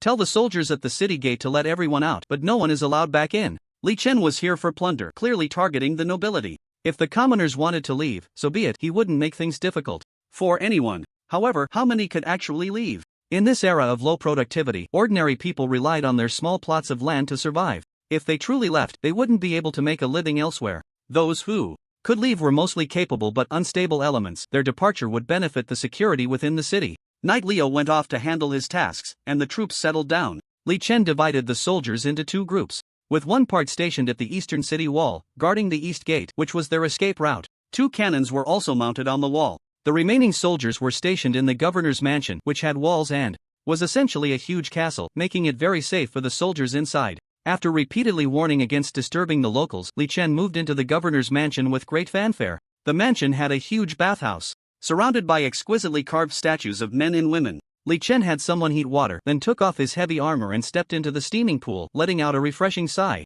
A ghost passed through the wall, immersing its translucent body in the hot water, pretending to let out a comfortable sigh as well. Ah, so comfortable. Li Chen glanced at the creature. What are you pretending for? Do you have 5 senses? Li Chen was very certain that this ghost was in a state that was invisible, inaudible, and intangible. Even its voice didn't reach the ears but directly resonated in one's mind. This creature was not a being of the material world. It had other means to observe the world, likely through magical means. The ghost sighed and proposed an interesting suggestion. Goblins, how about we cooperate? Li Chen felt that the grime was softening, so he began to scrub himself while saying, I don't even know what you are, how can we cooperate? The ghost simulated a towel and pretended to scrub himself. I'm a mentor, you know, one of those people at the forefront of research in the Magic Guild. The knowledge in my head could change the fate of a country. You, my friend, should understand my value, right? Li Chen remained silent, continuing to scrub himself. Yu Lin also understood that without gaining the goblin's trust, cooperation would be impossible, so he began to tell his story.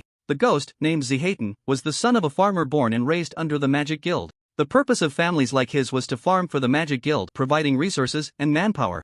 And Zihayton was selected as an apprentice. According to his own boastful claims, he was very intelligent, always coming up with unexpected ideas, and he was eager to learn, often using knowledge to bring those ideas to life. He then rose through the ranks, from apprentice to lecturer, from lecturer to professor, and finally to a mentor whom everyone looked up to. Being called a mentor proved that he played a leading role in a certain academic research direction, belonging to the group at the forefront of magical understanding in this era. However, this guy also had a strange obsession with taboo research. Goblin, I developed a neural wire that connects the nerves at the site of amputations, allowing disabled people to control prosthetics made from magical materials. Upon hearing this, the indifferent Li Chen straightened his back. Did you succeed? Zihayton shook his head regretfully. No, the purity of the neural wire I developed isn't high enough. It requires high-purity magical energy to be created, and I intended for this to be used by ordinary people, but ordinary people have no magical energy and can't use it. Li Chen was puzzled. Your intention is quite good. How is this considered taboo research? Zihayton became excited, looking at Li Chen with an understanding gaze. Exactly. Such a good intention, if it could be successfully researched.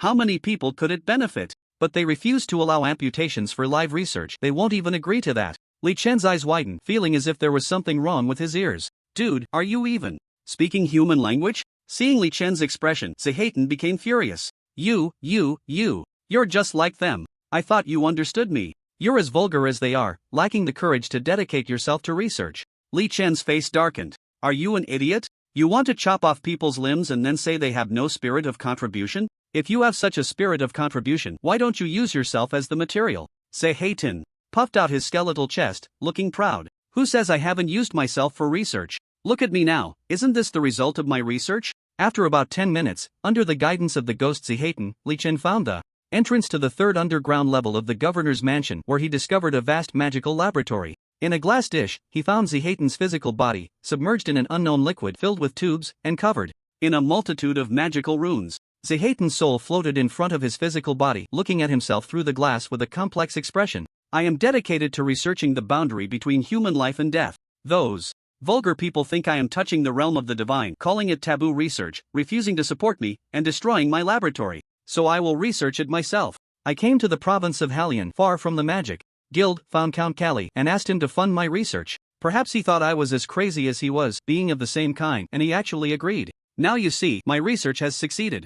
I have transformed my body into a launcher. My soul has left my body, the human body is not dead, and the soul does not disperse. What a wonderful scientific miracle this is. My existence insults the divine. Governing life and death is not the privilege of the gods. I, Zihayton, can also control the boundaries of life and death. Ha ha ha. This guy laughed maniacally, suddenly stopping, turning around to fix a sharp gaze on Li Chen. My body is here, my soul cannot stray more than 300 meters from it, and for some unknown reason, my soul cannot return to my body. Moreover, I can feel that if my physical body dies, my soul will also dissipate. So, what do you think? Goblin, I have laid bare my weaknesses to you. Is this sincerity enough? How about funding my upcoming research? The knowledge I possess is a precious treasure, and it can be of great use to you. Li Chen looked at the dried-up old man's body in the glass container, thought for a moment, and extended a recruitment invitation to Zihayton. Early the next morning, Li Chen received a report from Knight Leo that 500 human soldiers had been recruited and they could start acquiring livestock. The speed was so astonishing that Li Chen found it hard to believe. No matter how noble the cause, the alliance was still an invader, and the locals should be very resistant to it. Li Chen realized that Baroya, or rather the current humans, had not completed their national awakening at all. They were like braids facing the common people, watching the great powers beat the braid army, while happily munching on sunflower seeds.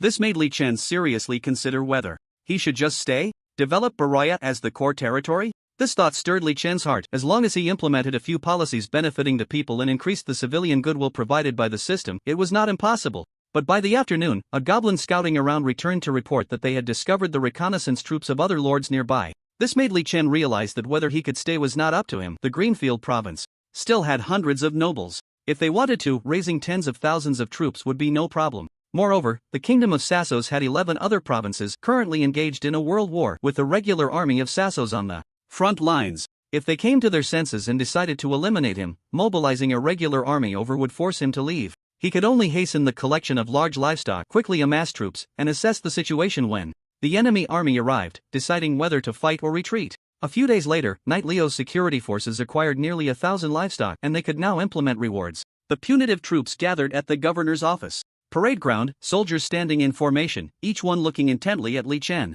After waiting so long, they could finally receive their rewards. They had all seen so many livestock, and the little goblin stood straighter than they did. Li Chen shouted, "Goblin spear, goblin bow, step forward." The two elders walked out of the ranks under the envious gazes of the crowd. Li Chen took out 2 golden medals and pinned them to the chests of the two. "Goblin spear, goblin bow, you two have made outstanding contributions, starting from the alliance and fighting until now, establishing great merit for the alliance. I hereby award you both the Round Star Medal." When he had killed Count Caliber before, Li Chen had seen the old man wearing a bunch of medals on his chest, which reminded him that to build a sense of honor in the army, he could establish a medal system. With his current complex craftsmanship skills, creating exquisitely beautiful medals was not a problem. Thus, he spent several nights crafting the highest level medal of the alliance, the Round Star Medal. Its design was a golden disc, overlaid with silver, with several small silver stars in the center. Those little stars represented the current members of the alliance. This item was extremely collectible, as the number of alliance members would continue to increase. Therefore, the fewer stars on the Round Star Medal, the more it proved that the recipient was a senior among seniors. Moreover, this item also had attributes. One was Pride plus 10, and the other was Glory plus 10, both positive enhancements. Goblin Spear and Goblin Bow were extremely excited. Goblins were inherently greedy, and the medal personally crafted by Li Chen was so exquisite that it was a treasure in itself, greatly satisfying their vanity. For the alliance, they shouted excitedly, and Li Chen patted them on the shoulders. "From now on, you two are promoted to captains. Goblin Spear will be the captain of the first squad, and Goblin Bow will be the captain of the second squad. I will soon expand the army, so you both need to manage your troops well." Goblin Spear and Goblin Bow were even more thrilled. The long-desired power was finally coming their way. Li Chen had them step aside and continued to award others. "Goblin Run, Goblin Boom, Goblin Step Forward." Li Chen called out 20 squad leaders and deputy squad leaders, awarding them the Silver Musketeer Medal, Silver Artillery Medal, and Silver Cavalry Medal. The medals were made of silver, intricately engraved with images of musketeers, artillerymen, and cavalry, looking very exquisite. Li Chen specifically called out Goblin Run and Goblin Boom, awarding them the Courage Medal as well. The Courage Medal was shaped like a star, surrounded by wheat ears, with 2 crossed muskets in the center, worn around the neck on the chest. This was a medal that could be upgraded in levels, with several tiers, similar to the Iron Cross, ranging from level 1 to 7. The higher the level, the more advanced the materials used for the medal. Receiving such a medal proved that one had performed well in their military role and made outstanding contributions. Li Chen planned to make the first and second levels of this medal common across the continent. Soldiers serving in the army would receive a first or second level medal as long as they performed normally and made no mistakes, but advancing further would require increased qualifications and achievements. A counter-Earlfisher chattered on about a bunch of things: honor, love, swords and peace, reciting the knightly codes, but the nobles below remained silent. They were all 1,000-year-old succubi. What did they care about the Knights of the 100 Flowers? Earlfisher didn't expect to rally troops. With mere words, he just hoped to lower the price they would have to pay through his speech. "Ladies and gentlemen, I will cover all the military provisions for this campaign. How about we storm Poloya and plunder for 3 days based on our abilities?" Earlfisher got straight to the point. With this topic, no one felt sleepy. They all straightened up, staring intently at Earlfisher.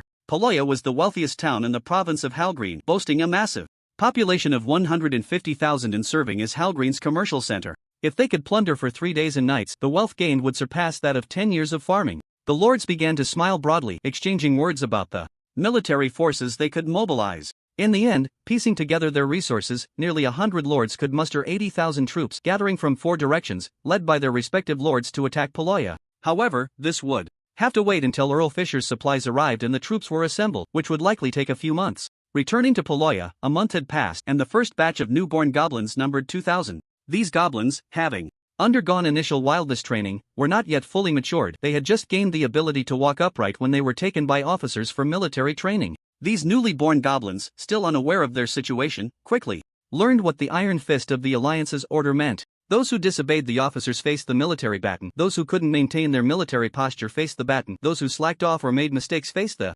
baton. And those who repeatedly made significant errors faced death as their only fate. Fortunately, the military training, while harsh, ensured ample food, 4 meals a day, with unlimited supplies of carbohydrates, meat, and vegetables. Goblins trained hard and grew as strong as young calves. Due to the large number of trainees in the second batch of 2,500 expected to be born in half a month, training venues became scarce. Reluctantly, Li Chen ordered the use of the Temple of the Goddess of Life, several large parks within the city, and the vast residential areas left behind by fleeing nobles. He had wooden fences erected to enclose these spaces and dispatched veterans to patrol. Anyone caught sneaking out would be shot on sight. So far, the first batch of 2,000 goblins had been training in the camp for half a month without any escapees, indicating that the training of the militia goblins was on the right track. As for the citizens of Poloya, after an initial period of fear, they gradually returned to calm. They were surprised to find that the demon army, aside from raiding warehouses and noble assets, had left them completely unscathed. They resumed their normal lives and discovered that their situation had improved significantly since no one was there to exploit them anymore. Among them, the self-sufficient farmers from the surrounding countryside felt the most noticeable change. These farmers would usually take their vegetables to the city to sell. If they could sell 100 copper coins worth of vegetables, they would have to pay a 10 copper coin entry fee to enter the city, then another 10 copper coins as a stall fee, and 10 copper coins in taxes once they reached their stall. That wasn't all. Patrolling soldiers would charge them for drinks, and local gangs would collect protection fees, which would take away half their earnings. After working hard for half a year, various taxes would leave them with nothing. But now, the self-sufficient farmers cautiously entered the city and found that all the exploiters were gone. They could earn a full 100 copper coins. A few bold farmers approached the musket-wielding goblins at the city gate to ask if they wanted to buy their crops. The goblins, unable to understand the common tongue of humans, called for the security forces, and this matter was reported up the chain to Li Chen. Li Chen ordered the establishment of an official market outside the city, specifically for purchasing agricultural products. The first batch of self-sufficient farmers received silver coins from the goblins, leaving them all in shock. Once this news spread, Beloya and the surrounding farms settled down completely. The clouds of war dissipated, and people resumed their normal production and lives. However, once life stabilized, some would inevitably emerge to cause trouble. When the punishment army first entered the city, the gangs were confused and subdued, but over a month later, they discovered that the demon army was not disturbing the civilians, only training in a few barracks. They resumed their businesses, began competing for territory, and collected protection fees. A conflict involving over 500 people erupted among the major gangs over territory. The punishment army, upon receiving reports from the public security army, initially thought there was a rebellion. When they rushed to the scene and saw the crowd fighting, they immediately readied their rifles and bayonets, killing over 200 people. The remaining individuals fled cleanly, and later, from the mouths of the injured, it was learned that it was not a rebellion but a gang fight over territory. Li Chen was very dissatisfied upon receiving the news, thinking, "Damn it, I haven't even collected taxes, and now they're collecting protection fees." However, he was not angry. He wanted to use this incident to level up the new soldiers. Goblin recruits needed to reach level 2 to become big goblins who were stronger and wiser, better able to understand military orders and discipline. It was relatively easy for a level 1 soldier to advance to level 2. Basically, after each battle, soldiers who had dealt a few critical blows could accumulate enough experience. In the Alliance territory, goblin recruits could level up by killing 10 skeleton soldiers, and humans were superior to skeletons, yielding even more experience.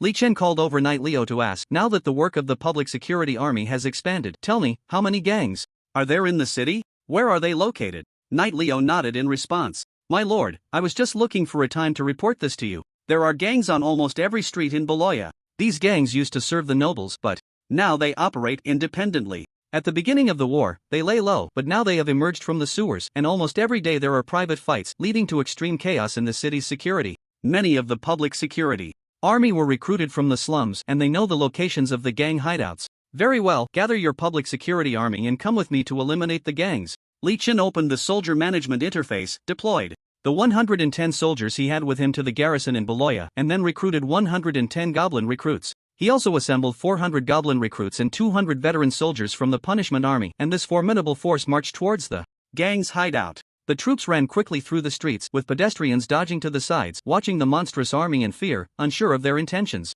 "The Lord has arrived." Knight Leo pointed to a street. "This street is the territory of the Blackwater Gang, and all the members inside are thugs from the Blackwater Gang, numbering over 400. Li Chen asked. So many? How do they make a living? My lord, Blackwater actually means manure. The Blackwater gang mainly controls half of the city's manure, and farmers outside the city need to pay them to transport manure for fertilization. Li Chen understood, and with a wave of his hand, the soldiers surrounded the Blackwater gang street completely. Inside the street, the thugs of the Blackwater gang were somewhat afraid, but these guys were also stubborn. One by one, they picked up machetes and daggers, standing in the middle of the street to confront the punishment army.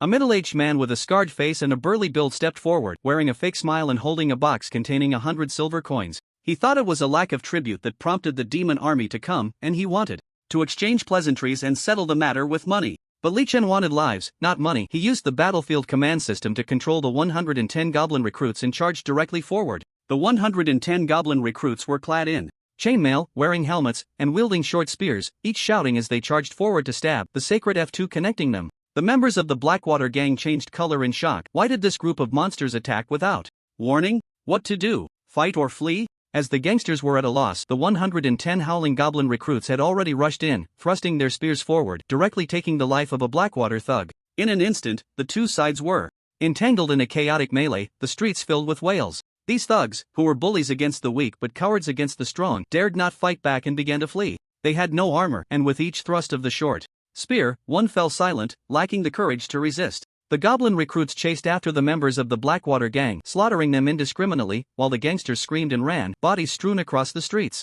Eventually, the Blackwater thugs were cornered. Perhaps realizing they could not survive, the remaining 40 or so members began to fight to the death. However, at this point, resistance was futile. After suffering the loss of 5 goblin recruits, all members of the Blackwater gang were killed. A victory prompt rang in Li Chen's ears as he jumped into the soldier management interface where 105 goblin recruits were present, 78 of whom could be upgraded. He spent money to click upgrade, and the 78 goblins gasped in surprise as they all transformed into big goblins. Li Chen kicked these 78 out of the troop and filled the ranks again with the goblin recruits he had brought, then ordered Knight Leo, "Let's go to the next one." In this way, Li Chen spent several days sweeping through the Baroya district, cleaning out almost all the gang organizations in the city. Out of 500 goblin recruits, 92 were lost, leaving over 400 who all became big goblins. Seeing the upgrade efficiency was quite good, Li Chen planned to upgrade the remaining 1,500 recruits into big goblins. Li Chen asked Knight Leo, "Are there any bandits outside the city?" "Yes, my lord. The mountains outside the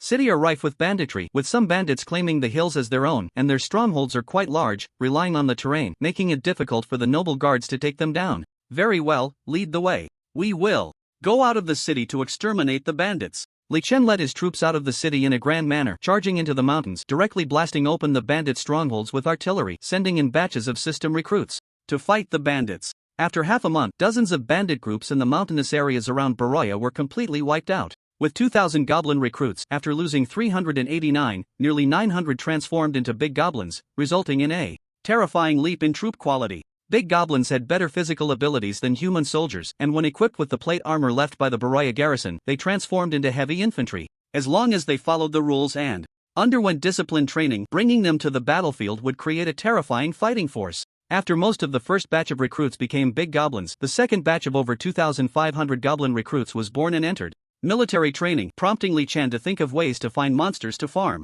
However, with no gang bandits left around, Li Chen found it difficult to locate targets for farming. Should he go to slaughter villages? Li Chen silently opened the system entry. Under his continuous actions, the favorability of the civilians around Baroya had risen to 40 points, a level of favorability that the system would not classify as enemies. However, he still had ideas. He planned to create some monsters to farm. The rural areas of this world not only had self-sufficient farmers and serfs but also gentry, landlords, and noble relatives. These powerful figures controlled a large population in land, and if he could provoke them into opposition, wouldn't that create wild monsters to farm? Li Chen smiled maliciously, calling Knight Leo over and instructing, "Disperse your security forces to the rural areas under Baroya and say that the new lord of Baroya, the Goblin King, Arthur Louis Romanoff Qin Shi Huang, has new orders. From now on, Baroya abolishes the serfdom system, prohibiting the enslavement of any kind, and all the land currently cultivated by serfs belongs to the serfs themselves. All harsh taxes and levies are discarded. From now on, only 30% tax is to be paid.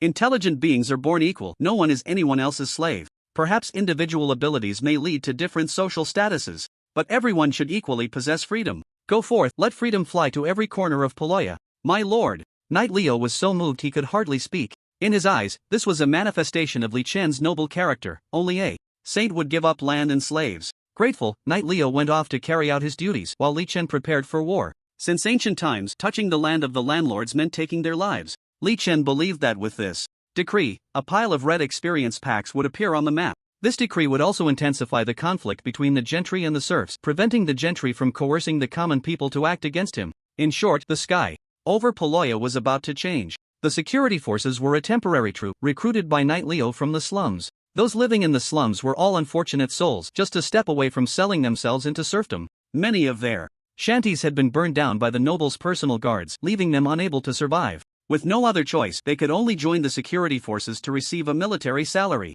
The security forces were equipped with a set of armed clothing, a sword, and a monthly salary of 2 silver coins, with very low combat effectiveness and even less fighting spirit. Fortunately, Li Chen did not expect this ragtag army to fight. Their main purpose was to do his bidding. For instance, right now, 500 security forces were scattered around the farms near Poloya, spreading the news of the abolition of slavery and land redistribution. The news of the abolition and redistribution was like a stone thrown into water, creating a violent splash. The serfs knelt and cried out, believing this was a blessing from the goddess of life. They had finally gained their freedom. But freedom was something that could not be obtained merely through verbal decrees. One could see the gentry and landlords with darkened faces, gripping their swords tightly. Just as Li Chen had anticipated, once the news of the abolition and redistribution spread, large areas of red enemies appeared on the map. The gentry and landlords in various villages and rural areas already had private soldiers. Once the news of the abolition and redistribution arrived, the serfs became restless, and they immediately connected with each other through distance and kinship, forming alliances for defense.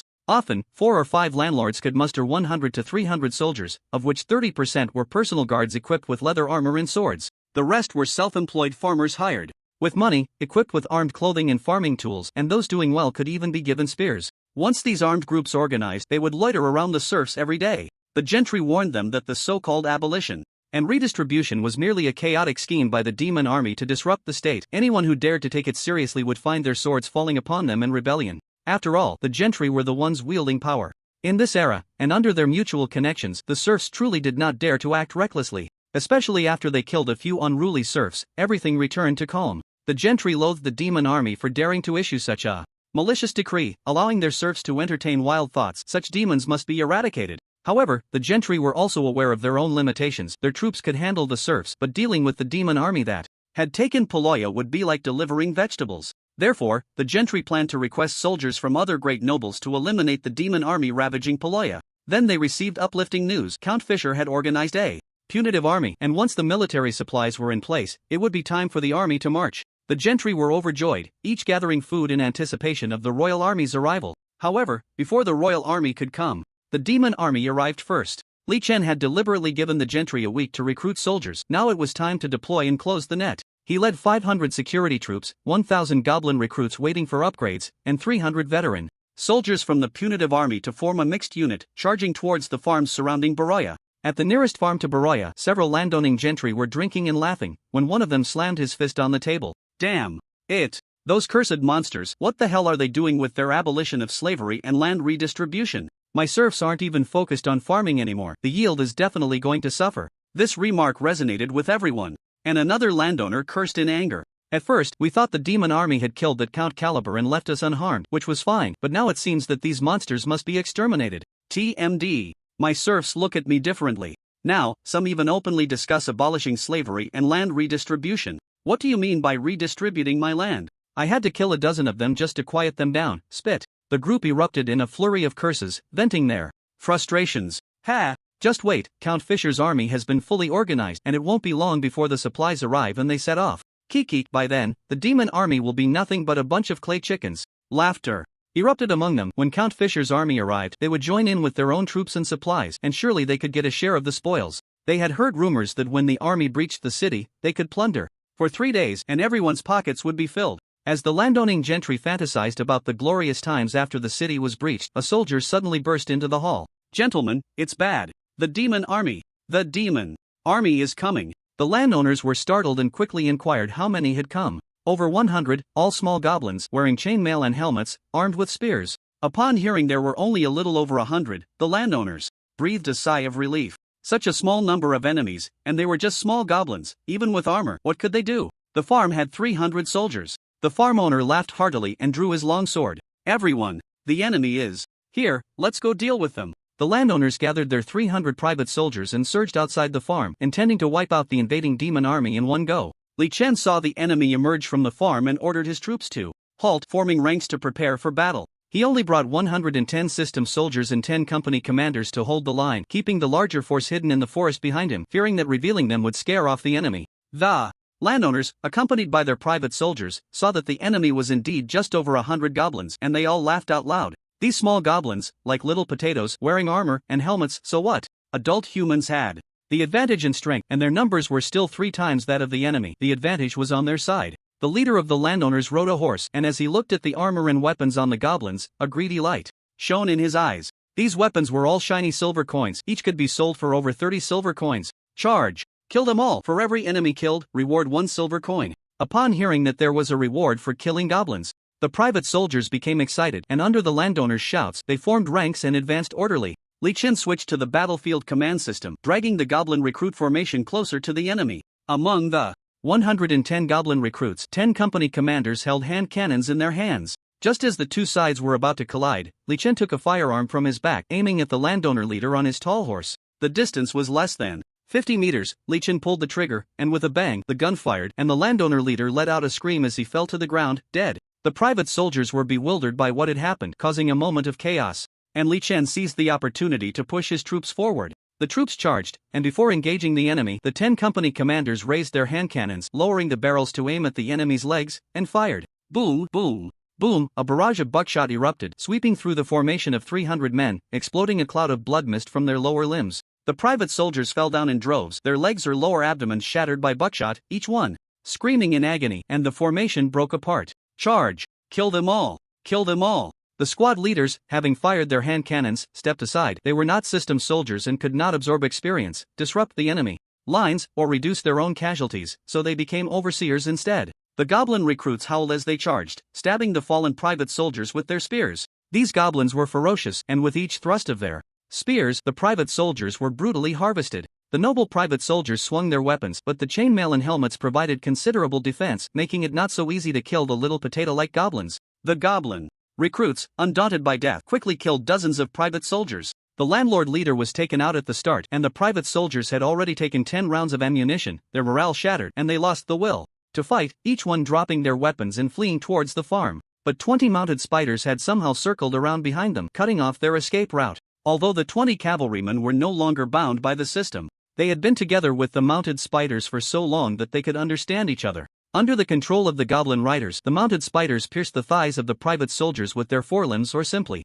knocked them away. The goblin riders also stuffed sand into their firearms, firing a round that knocked an enemy down, waiting for the goblin recruits to deliver the finishing blow. The veterans almost fed the goblin recruits directly, and the goblin recruits lived up to expectations, suffering only single-digit losses while successfully eliminating 300 private soldiers. Li Chen opened the soldier management interface, and with 74 soldiers able to upgrade, he clicked to upgrade directly, adding 74 big goblins to his troops. He kicked these big goblins out of the army and went to recruit goblin recruits from the rear, filling the ranks before marching grandly towards the next village to kill. After the main force left, the security troops stayed behind with more than 30 men, pulling a cart into the farm. They found the residence of the gentry landlord, took away all valuable items, and opened the granary, distributing half of the grain on the spot to the serfs. The convoy returned fully loaded, and as they planned to head back to the city, a serf asked a security soldier, "What should we do now that the masters are dead?" The security soldier replied, "From now on, you are free, the land is yours, and you can live without the nobles." Li Chen led the main force, sweeping through according to the distribution map of the farm seized by the governor's office. The gentry landlords and private soldiers died under the spears of the goblin recruits, turning into nourishment for the big goblins. Although Li Chen did all this to level up, when the swords and blades swung, the heads of the gentry landlords fell, the shackles were shattered, and freedom swept across Beloya. Whenever the monster army passed through a farm, pulling out the bloodsuckers and minions deeply rooted there, did the serfs not gain their freedom? The security troops opened the warehouses and distributed grain to them, and the serfs knelt down, crying out for the blessing of the goddess of life. The security troops reminded them, "No, it is not the goddess of life, but the Alliance." The great name of the Alliance swept across the surrounding areas of Beloya, and the serfs, once suppressed by the gentry landlords, stirred again, causing panic among the landlords. Forced to retreat, they temporarily abandoned their lands, hiding in the lord's castle and not daring to come out until Count Fisher's punitive army arrived. Li Chen had been sweeping for more than half a month, and the goblin recruits in his hands had changed several times. The big goblins he trained were enough to form a regiment.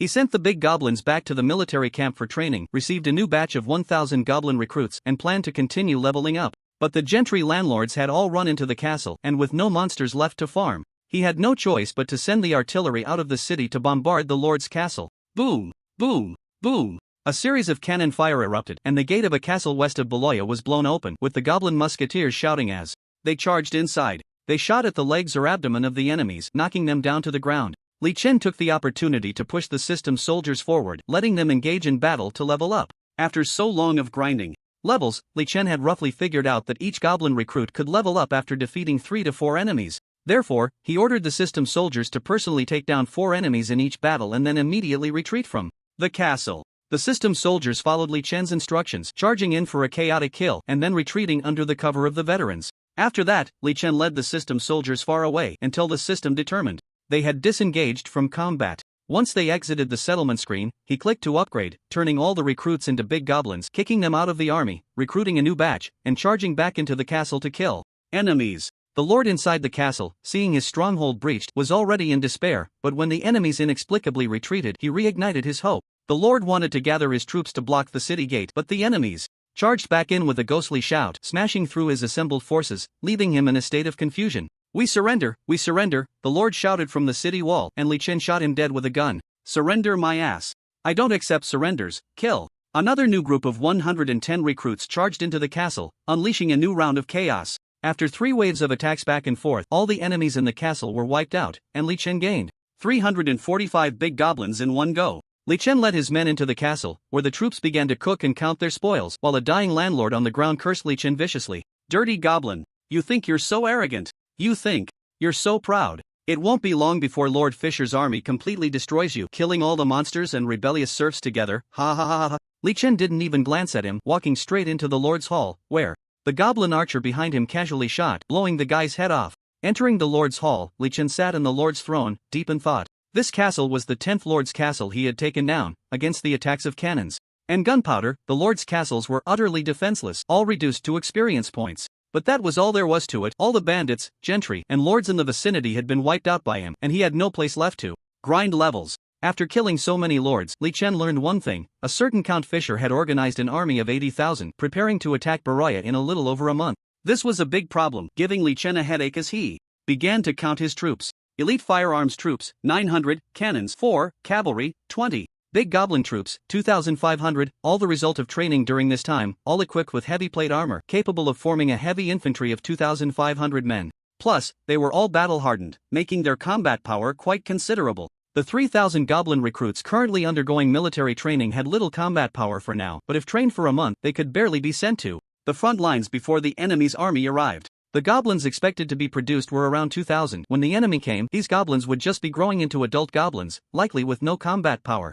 This meant that even if Li Chen sent all the goblin pups to the front lines, he would barely have 10,000 available. 10,000 against 80,000, to be honest, he felt a bit uncertain. But if he chose to retreat, he was unwilling. The 12 granaries in the city were filled with food, which was actually Beroya's preparation for war. As long as he could consume them all, it would be enough to produce 100,000 goblins. Li Chen's beautiful plan was to stay in Beroya for a year and a half, breeding goblins, training troops, and consuming food. For every 1,000 trained, he would send them back to the Alliance territory with food arranged by the Alliance for production. Before they became self-sufficient, the food they brought would provide for consumption. Just like that, 1,000 people were sent to the Alliance, allowing it to gain a large population and leap to a new level. Unfortunately, the development of events does not change with individual will. And now, the enemy has come to disrupt things. Li Chen felt quite frustrated. He had gathered all the large livestock around Beloya, nearly 2,000 heads. The number of goblins born in a month was between 3,000 and 3,500, and this number was on the decline.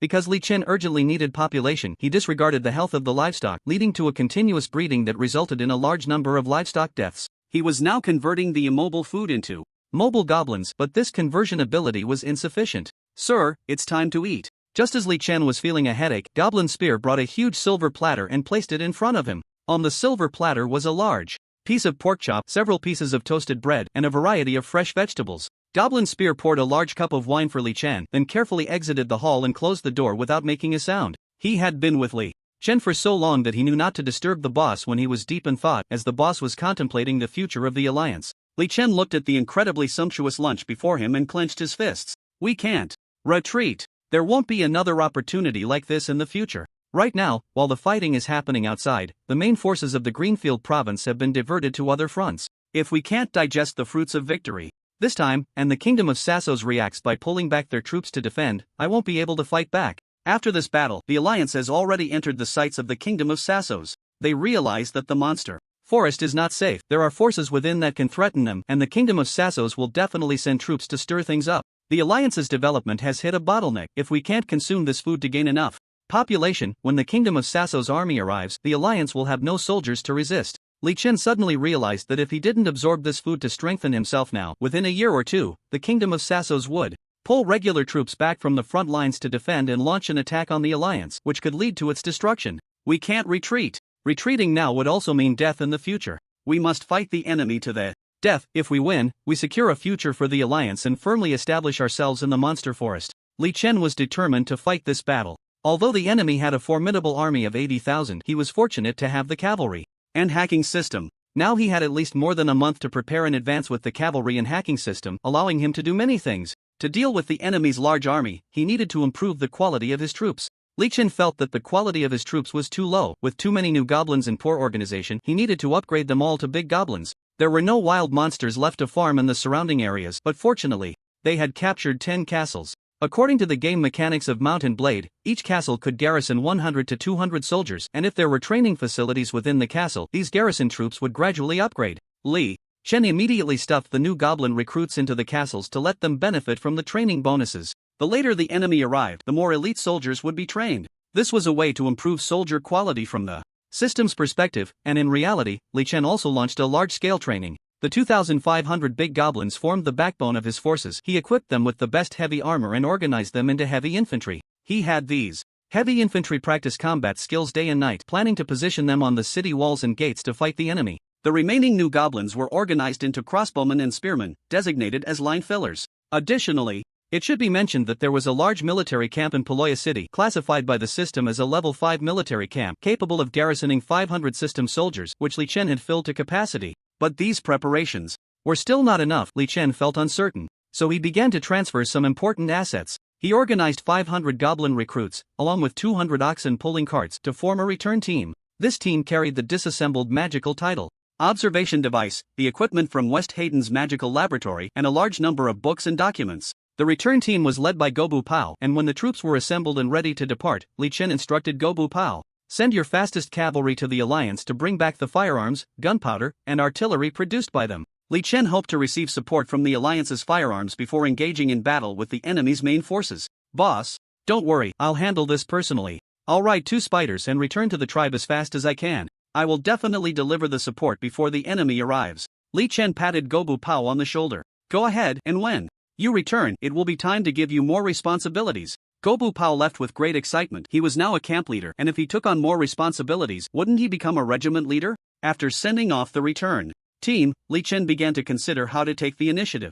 The enemy had not yet consolidated their forces, and Count Fisher's supplies had not reached the hands of the various lords. If he could launch an attack now, perhaps he could eliminate some of the unassembled troops, easing the pressure for the upcoming siege battle. But the current problem was that Li Chen was not confident in leading a large army to attack deep into enemy territory. His troops were of very poor quality. Aside from the Punishment Army's old 10th Company, the other Goblin units had not undergone long-term military training. If he dared to lead these troops on the road, they would be scattered halfway there, having to relieve themselves 3 times a day before even reaching the enemy's doorstep. This was a lesson learned from past experiences. The Dragon Tooth had gathered so many dog-headed people but couldn't organize them and had to wait at their doorstep. When Li Chen first arrived in Paloya, the Lord of Paloya also lacked the ability to lead troops and was waiting at the gate. Now the boomerang had hit him in the face. Li Chen had rapidly expanded his army nearly tenfold, but the organization of the troops had been completely emptied. Unless he was given half a year to train officers and conduct drills, this army would not be able to launch a long-distance attack.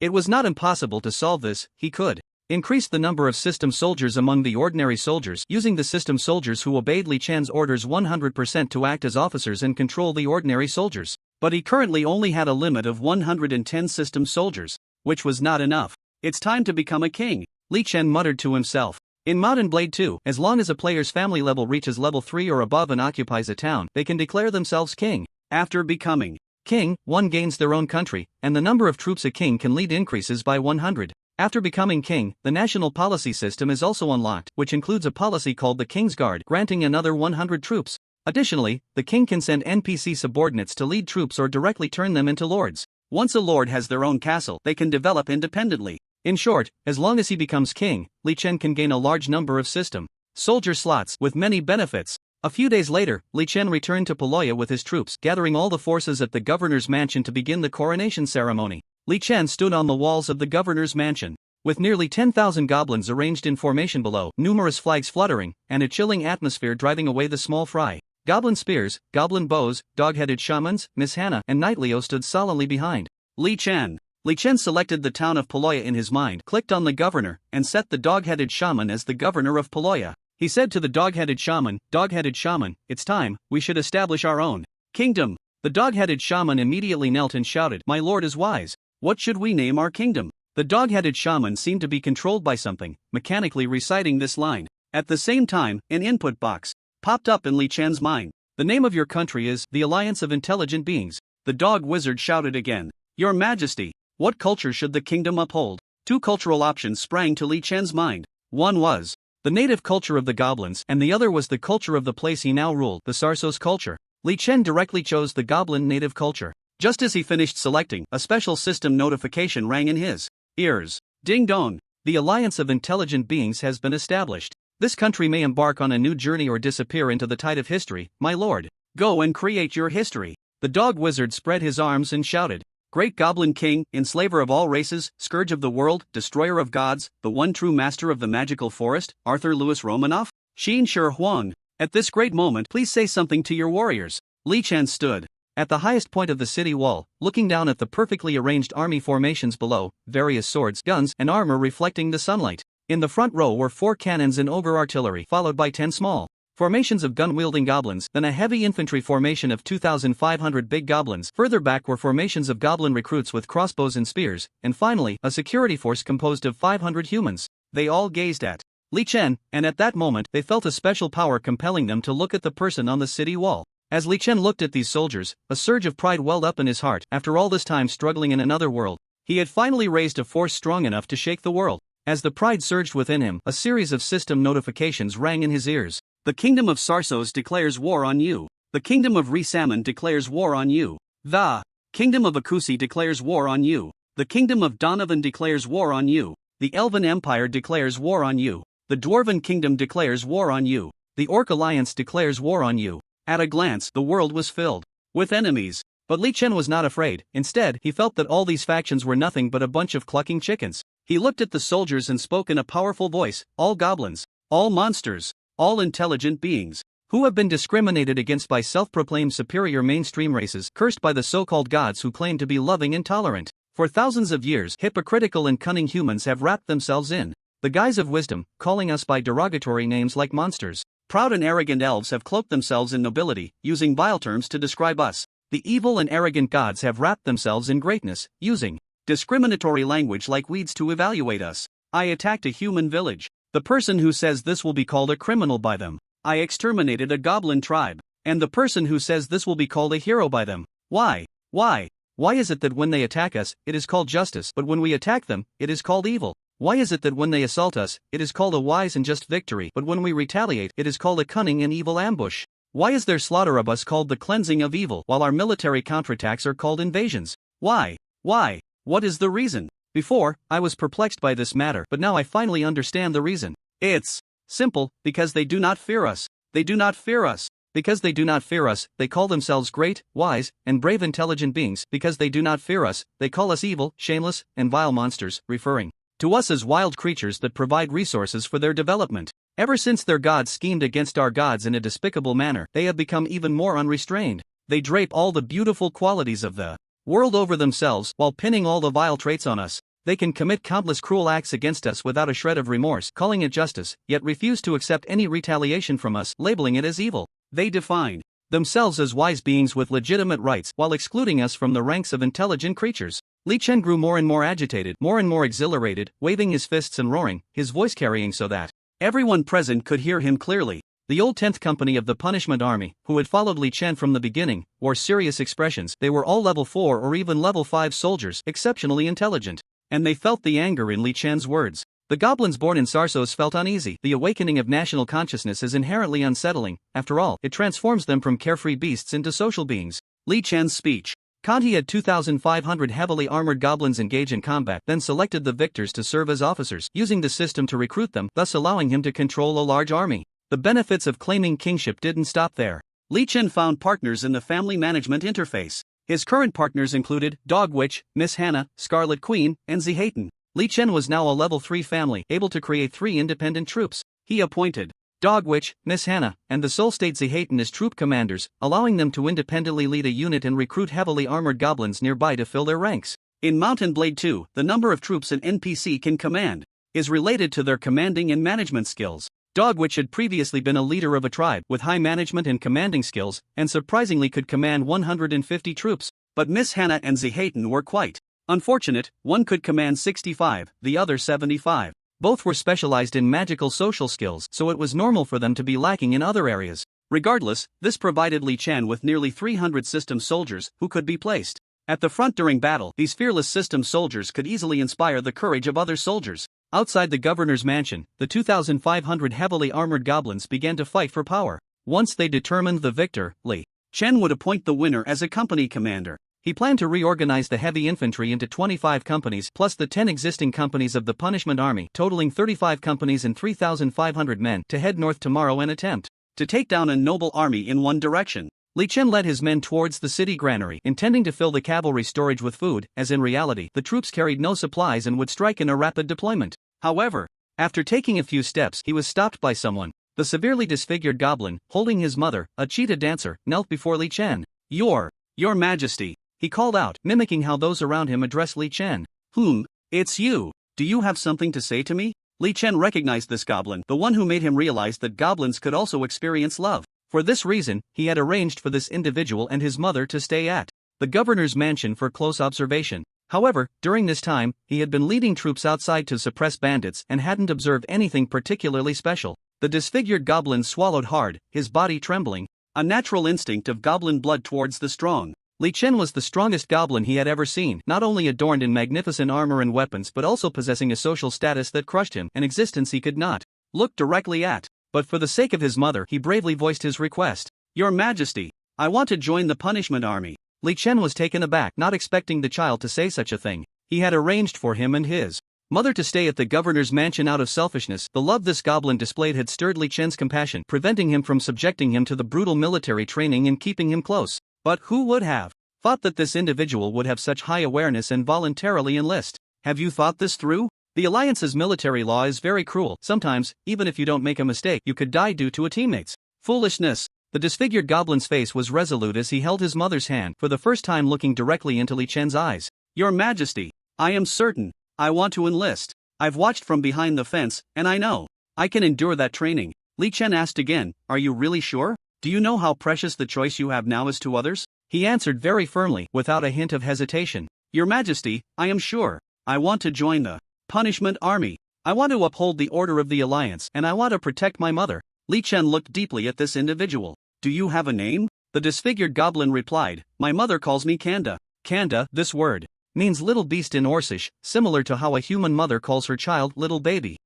Kanda, I remember you. From now on, you are a member of the Punishment Army. Gobspear. Yes. Give him a set of armor. Give him a standard firearm. Let him go to the most dangerous places. Let him fight in the front lines. Gobspear hesitated. Boss, he's not even a big goblin. He can't even carry a firearm. Sending him to the front lines might just make him a burden to the troops. It's fine, I will grant him strength. Let him become a big goblin. You teach him how to be part of the Punishment Army. Li Chen took out a hand cannon with plus 10 damage from the warehouse and handed it to Kanda. Kanda, I hope you won't disappoint me. The Alliance will take good care of your mother. Even if you die in battle, your mother will receive military benefits and someone will look after her until she passes away. This is the meaning of the order you are maintaining. After saying this, Li Chen left, his expression somewhat pleased. Kanda's voluntary enlistment in the army was to protect his mother. His understanding of this made Li Chen more confident about the future of the Alliance, believing that other goblins would surely have similar thoughts. A few days later, north of Paloya, in an area called Red Shirt Forest. This area is filled with a large number of redwood trees which display a beautiful red color. In spring, summer, and autumn, Nobles enjoy autumn hunting here, establishing a permanent presence and creating large clearings. Now, this clearing is filled with a continuous line of tents, with thousands of them in sight, housing tens of thousands of people. This is a military force gathered by over 30 nobles from the northern region of the Ha Green province, consisting of 4,000 professional soldiers and 8,000 militia auxiliaries. They have been gathering here for more than half a month, waiting for the promised military supplies from Count Fisher to arrive before heading south. Today is a good day. 1,000 farmers are driving 500 earth dragon beasts here. These monsters are the size of tricycles, pulling large carts piled with several tons of food. This military supply is enough for the 12,000 troops to head south. The leader of this army is Count Michouz, who warmly welcomed the supply convoy and then ordered a feast for the entire army, planning to set off the next morning after the celebration. However, not long after the celebration order was given, a messenger rushed into the main tent in a panic to report, "My lord, enemy troops have been discovered 20 miles south of Red Shirt Forest." Count Michouz, who was drinking red wine, nearly choked. What? Enemies? Where did they come from? He felt something was wrong with his ears. In this situation where everyone was an enemy, how could the understrength demon army dare to march north? My lord, our scouts have confirmed that there are over 3,000 enemies, all goblins. They must have followed the tracks of the supply convoy. Count Michouz frowned, pondered for a moment, and directly threw away his wine glass. The demon army has some nerve to take the initiative, but unfortunately, they are a step too late. The supplies have already arrived. Now, let them pay the price for their slowness. Gather the troops and prepare for battle. The camp erupted with the sound of military horns. The soldiers in the camp, already well rested, reacted quickly, finding their respective nobles and forming ranks to await orders. Count Michouz rode a black horse to the front of the formation and shouted to his vassals, "Everyone, just now, my scouts informed me that a demon army actually dared to leave Poloya and march north to our homeland, and they number only 3,000. Ha ha ha, I suspect the leader of the demon army must be out of his mind." The lords laughed in response. "Everyone, this demon army must be trying to intercept the supply convoy, but they were a step too late. Now is just right. You all have eaten and drunk enough. We must make sure they come and go without return. Everyone, move quickly. There are only 3,000 of them. If we preserve our strength, we can ask Count Fisher for military merit later." The nobles laughed heartily, drawing their swords in cheer. Who would have thought that after half a month of leisure here, they would receive military achievements as well? Very good, very good. After Count Michouz stirred the atmosphere, he pointed forward with his sword. Advance. Eliminate the enemy at the Shanshu Gorge. The so-called Shanshu Gorge is an open space within a vast red shirt forest, featuring a gap about 700 meters wide and 3 kilometers long amidst the densely growing red shirts. Due to its unique terrain, this place is practically a natural battlefield, having witnessed countless private duels among lords. It is nearly impossible to hide large troop formations within the red shirt forest, so both sides would line up their forces directly, competing in numbers and armor, relying solely on brute strength, rendering any tactical schemes useless. When Count Michouz led his troops to Shanshu Gorge, he was surprised to find the enemy had arrived early, standing neatly in formation across from him, which left him somewhat displeased. But there was nothing to be done. The enemy had fewer numbers and a more agile force, so it was only natural they arrived sooner. Form up, line up. Count Michouz methodically arranged his troops, and his soldiers began to move, soon standing in square formations. He brought a total of 12,000 men, of which 4,000 were professional soldiers clad in impenetrable full armor. The remaining militia were considerably less impressive, but they were also equipped with spears and armed clothing. Upon seeing the monstrous army across from him, the count was taken aback. The front line of the monster army was clad in full plate armor, uniformly wielding shields, swords, axes, and maces, which was quite unsettling. Damn it! These armaments must have been seized from the Beroya garrison, those useless gluttons of Beroya. How could so many precious weapons end up in the hands of monsters? Count Michouz was furious. Being from the Haluan province, he felt pained by the significant losses suffered by the local armed forces. Send my orders. Push forward with all our might and overwhelm the enemy. Woo woo woo, woo woo woo, woo woo woo. The sound of military horns rang out as the human formation began to advance, over 12,000 strong marching forward, the sound of their footsteps and the clanking of armor creating a thunderous noise, appearing extremely intimidating. Any poorly organized army witnessing this might consider fleeing. The noble lords began to chat and laugh, even starting to bet on whether the monster army would turn and run. However, to their disappointment, the monster army stood there, unmoving, not even making a sound, which caused some nobles to feel a bit uneasy. The lesser nobles, to ensure their troops maintained order during the march, moved very slowly, almost like a leisurely stroll, stopping occasionally to adjust their formations. Perhaps finding their pace too slow, the monster army unexpectedly began to sing. The singing was incredibly powerful, with around 3,000 voices harmonizing perfectly, as if one person were singing, clearly a result of long training. The nobles stirred. The monsters were actually singing. Although the nobles could not understand Goblin language, they sensed something was off. Such synchronized singing was no simple feat, indicating strict military discipline, individual trust in the collective, and mutual cooperation. The nobles' expressions gradually darkened. They were curious. What were the goblins singing about? Beside Count Mrs. stood a mage advisor who perked up his ears, activating a translation spell to translate the lyrics word by word for everyone to hear. Raise your muskets against the infantry. Fix your bayonets against the cavalry. Souls united under the banner of the round star, blood-soaked defenders of the Alliance. The flag of the Alliance flutters in the air. Sons of the monster forest, great Alliance nation. Ogres charge forward, spider cavalry brave and fearless. Freedom belongs only to the fearless warriors. Fight for the brothers of the Alliance, die for your Alliance. Born in the Alliance for the sake of order. Unless we are shackled, we will never retreat. Unless we fall here, we will not yield. Neck guards, battle gear, muskets, bayonets. Crocodile armor protects us from blades and bullets. Lift your heads and sing, raise your bayonets. Marching in line, we shall no longer fear. The nobles listened to the translation, their faces displaying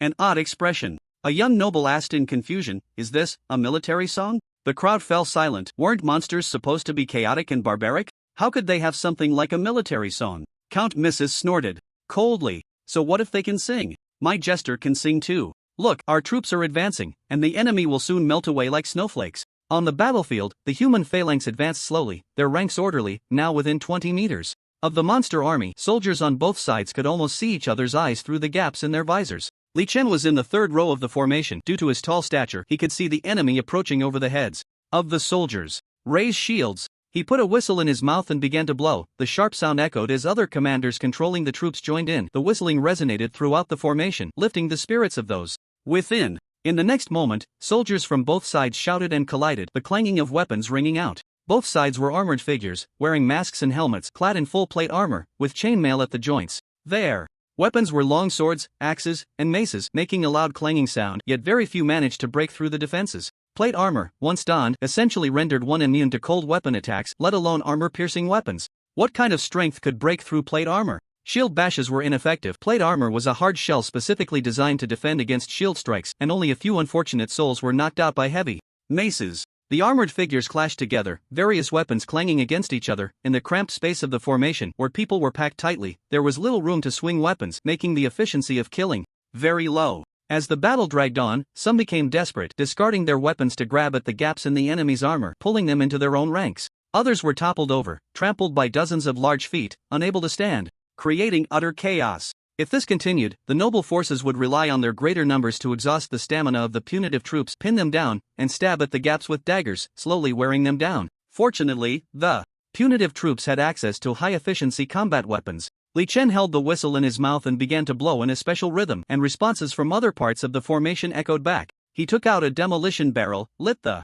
fuse, and with a powerful thrust, he pressed down his body, launching the 13-kilogram barrel over 20 meters into the continuous enemy ranks. At the same time, several level 5 soldiers scattered along the line, relying on their immense strength, ran out with 5 or 6 demolition barrels. These barrels crashed into the enemy ranks, knocking a few people over without drawing attention. The demolition barrels slowly burned their fuses among hundreds of armored legs, then erupted with a force not of this world. Boom, boom, boom, boom, boom. A series of violent explosions occurred, sending numerous bodies flying into the air, blood and guts splattering everywhere. The crowd was swept away by the shockwave of the explosions, and most could not get back up, creating several large clearings in the mass of people. The crowd erupted in intense screams, bewildered by what had happened. Chaos ensued. In the distance, the nobles stared wide-eyed, their faces filled with disbelief. Count Mashuza's horse was startled, and he struggled to calm it down as he looked toward the front lines, which were in chaos due to the explosions. The demon army took the opportunity to steadily advance, swallowing their infantry into the ranks and stabbing through the gaps in their helmets with bayonets to kill them. Damn it! What is that? Is it magic? The mage advisor beside Count Mashuz also widened his eyes. Upon hearing the Count's question, he quickly shook his head. No, there are no magical fluctuations, and an individual cannot unleash such powerful magic. Count Mashuz panicked. What is it? What on earth is it? That. The mage advisor was at a loss for words. At that moment, there was another change on the battlefield. From the edge of the battlefield, deep within the redwood forest, came thunderous booms, and occasionally, white smoke could be seen shooting out. A scream erupted from the dense ranks of human soldiers, and then they began to fall in droves. Count Mashuz's eyes widened. What's going on? Is the enemy hiding troops in the forest? What kind of attack is that?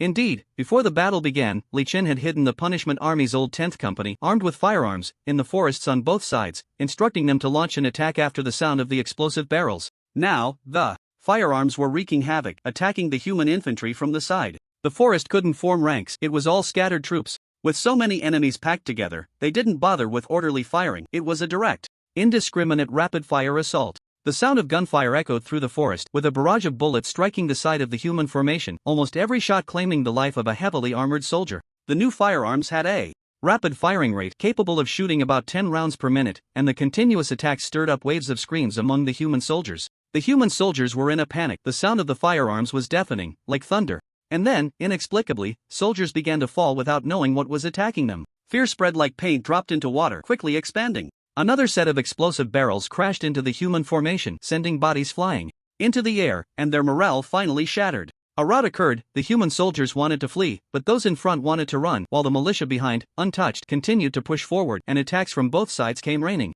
down. In an instant, the human soldiers found themselves trapped, unable to escape above or below, forced to endure the damage. Attack! Advance! No retreat! Count Michouz shouted loudly. Although the enemy had some special weapon, he felt that his numbers were many times greater than theirs, and as long as they forced their way in, they would surely be able to resolve the situation. However, the sound of gunfire continued unabated, and from time to time, earth-shattering explosions erupted within the ranks. After the appearance of the firearms, they quickly occupied the battlefield's ecological niche with their deadly attributes, and the human soldiers were suffering horrific casualties. The firearm goblins methodically loaded and fired, unaffected by the absence of lined-up comrades, and being in the safety of the forest, their hand speed was rapid, creating a misty white haze around them. This white mist obscured the vision of the firearm goblins, but it didn't matter. The human soldiers were standing quite densely, and there was no need to aim. They could just point in the general direction and fire, and they would hit. Over 900 firearm goblins scattered throughout the forests between the redwoods, continuously unleashing firepower, causing many casualties on both sides of the human line.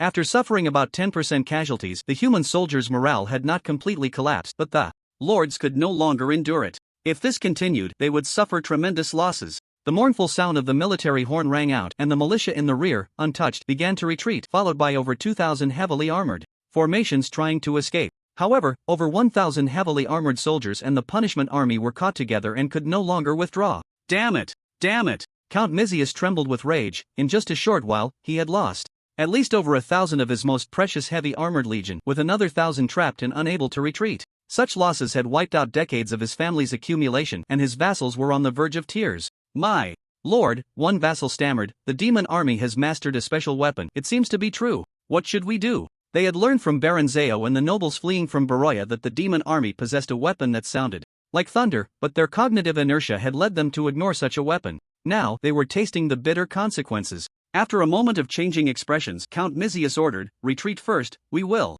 Before he could finish his sentence, a sudden metallic distortion echoed from his chest, and an immense force knocked him off his horse. Chaos erupted among the nobles. Count Mizius tried to get up, but he saw a hole the size of a thumb appear in his ornate breastplate, blood gushing out from it. I'm injured.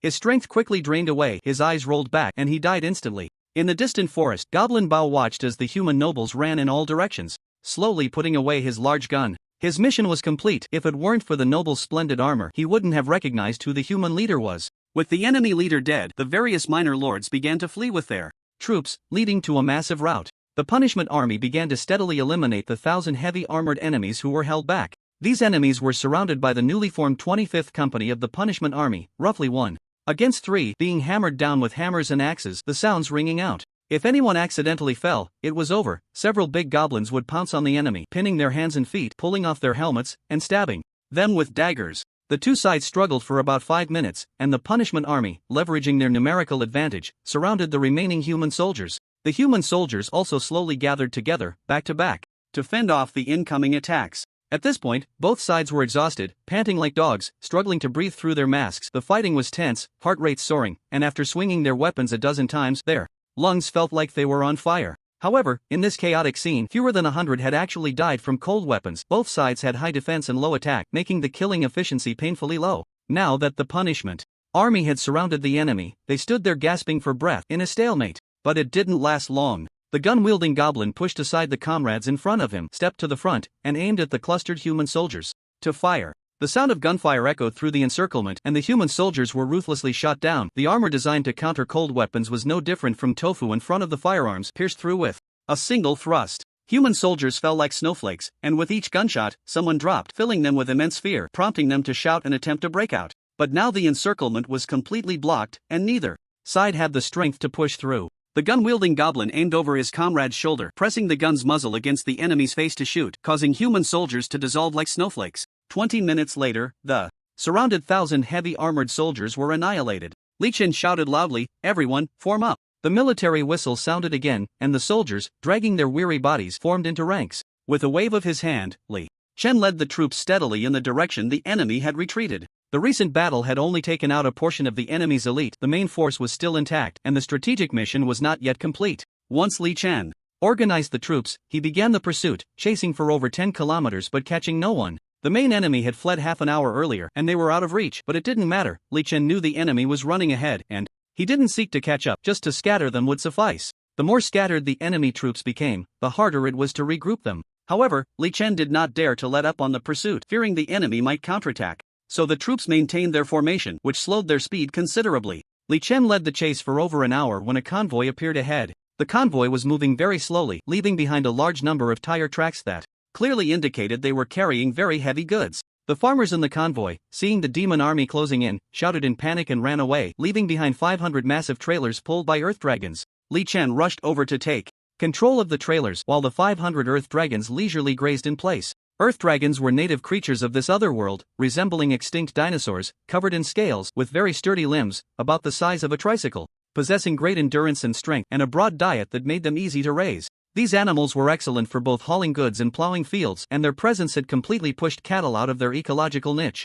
In human society, cattle had fallen to a status similar to that of pigs and sheep, reduced to mere livestock for meat. Of course, for goblins, these creatures had other uses. An earth dragon could give birth to 5 to 10 goblin offspring at once and could reproduce continuously, making them strong competitors to wood rats. Li Chen jumped onto one of the trailers, pulled back the tarpaulin, revealing it filled to the brim with grain. There were 500 earth dragons and 500 large trailers, all loaded with food. Goblin Spear ran up to Li Chen, rubbing his hands in excitement. "This is great, boss. With so much food, we can increase our numbers by several thousand." They had been with Li Chen the longest and understood his strategy. If they could transport this food back and convert it into goblins, their strength would rise another level, and the number of soldiers they could control would increase, thus expanding their power. Li Chen shook his head regretfully. "Gather all the food and burn it. Kill all the earth dragons." Goblin Spear was stunned. "Boss, so much food. Are we really going to burn it all? And think of how many companions we could breed with those earth dragons." Li Chen shot a glance at Goblin Spear.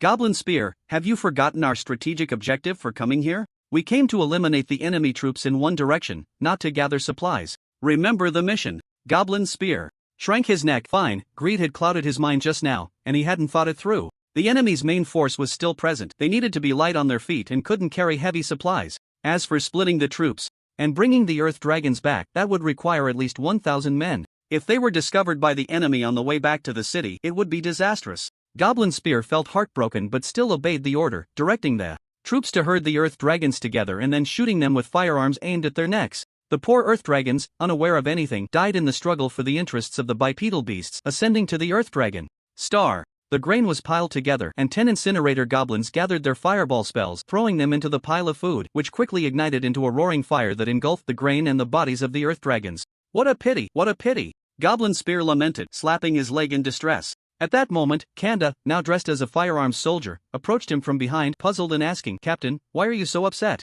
Isn't it the boss's order?" Kanda had already become a big goblin, having been promoted to a level 3 goblin archer by Li Chen, and was learning how to be a soldier alongside Goblin Spear, but due to his short time in the army, he still couldn't understand some things. Goblin Spear instantly turned serious, staring at Kanda. "Kid, remember this, the boss is the smartest among us. No matter what doubts you have in your heart, when the boss gives an order, you must execute it 100%. Because the boss is always right." "Is the boss always right?" Kanda scratched his head. Gobu Spear slapped his helmet. "Kid, take off the maybe, the boss is always right. You shout 3 times right now, the boss is always right." Kanda stood at attention and shouted, "The boss is always right. The boss is always right. The boss is always right." Gobu Spear patted Kanda's shoulder with satisfaction. "Kid, even though I don't know why, I can see that the boss values you a lot. You must perform well, and it won't be long before you become an officer too.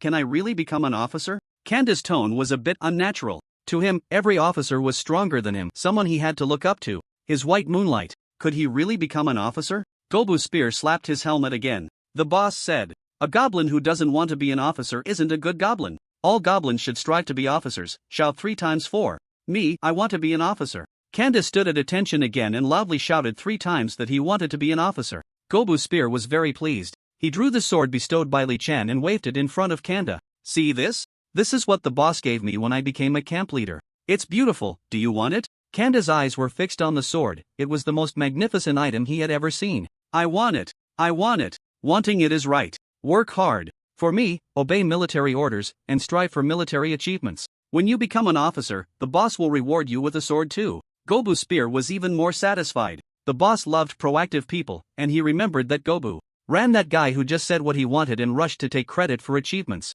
Look, he stood out. As the long-standing officer of Gobu, seeing his subordinates succeed made him feel proud, so he passed on all this to Kanda. Kanda became excited for the sword, and also to protect his mother's alliance order he had to strive to become an officer. "I will work hard for the commander. I want to be an officer too. I want the sword rewarded by the boss." Kanda, this special goblin, had his ambitions stirred up. In the following days, Li Chen led his troops to rampage in the northern region of Halvrine. His troops did not bring supplies, all the food was stored in the cavalry warehouse, and the army moved very quickly. They saw a castle and blew it up, rushed in for a killing spree, and after killing, they directly destroyed it, turning the castle into ruins. Li Chen distributed the food and gold piled up in the castle to the surrounding serfs and sent out the security forces to promote land distribution and the abolition of slavery. In less than 2 weeks, the northern part of Halvrine province was engulfed in chaos. After the northern lord was defeated, it became very difficult for Harry to regroup. Xiaogu's troops could not contend with the punitive army at all. The entire northern region was in disarray, lacking the ability to deploy troops, let alone sending troops. No one knew how long it would take to restore order. Li Chen felt it was about time. The soldiers were at their physical limits, so he ordered the troops to return to the capital, Baroya. Just 2 days after the troops returned to Baroya and had not yet rested, Li Chen received a report from scouts that Count Fischer's vanguard cavalry had entered the territory within 100 miles. After Gobu ran the team back to the city, the cavalry squad was led by the deputy squad leader. He led the cavalry to scout around and saw a human cavalry unit entering the surrounding area of Baroya, so he immediately returned to Baroya to report to Li Chen. At that moment, Li Chen was training soldiers at the governor's office. Upon hearing the report, he thought, finally, they are coming. Li Chen asked the deputy squad leader, "How many enemy cavalry are there?" "Boss, I saw that the enemy cavalry has only about 300 men. They scattered to scout as soon as they entered our controlled area." Li Chen nodded. This number was normal. With the ongoing world war outside, most of the regular armed forces in Halvrine province had been redeployed, especially the organized cavalry units, which had all been sent to other battlefields. This 300 cavalry was probably gathered from several lords' messengers. Li Chen ordered the cavalry deputy company commander, "Relay my orders to recall all troops from the outer castle." Li Chen had previously captured 10 castles, which were filled with goblin recruits benefiting from the castle's upgrade bonuses. With this wave returning, over 2,000 new recruits should have resulted in more than 200 upgrading to big goblins. Li Chen ordered the troops to halt military training. The enemy's large army was approaching, and they needed to conserve their strength for the confrontation. Li Chen knew that behind the cavalry reconnaissance unit was Count Fischer's main force, nearly 70,000 strong, and with a supply train, the troops would likely extend over 10 kilometers. Li Chen wanted to take some people out to engage and see if they could halt the enemy's advance. This time, he wouldn't bring heavy infantry.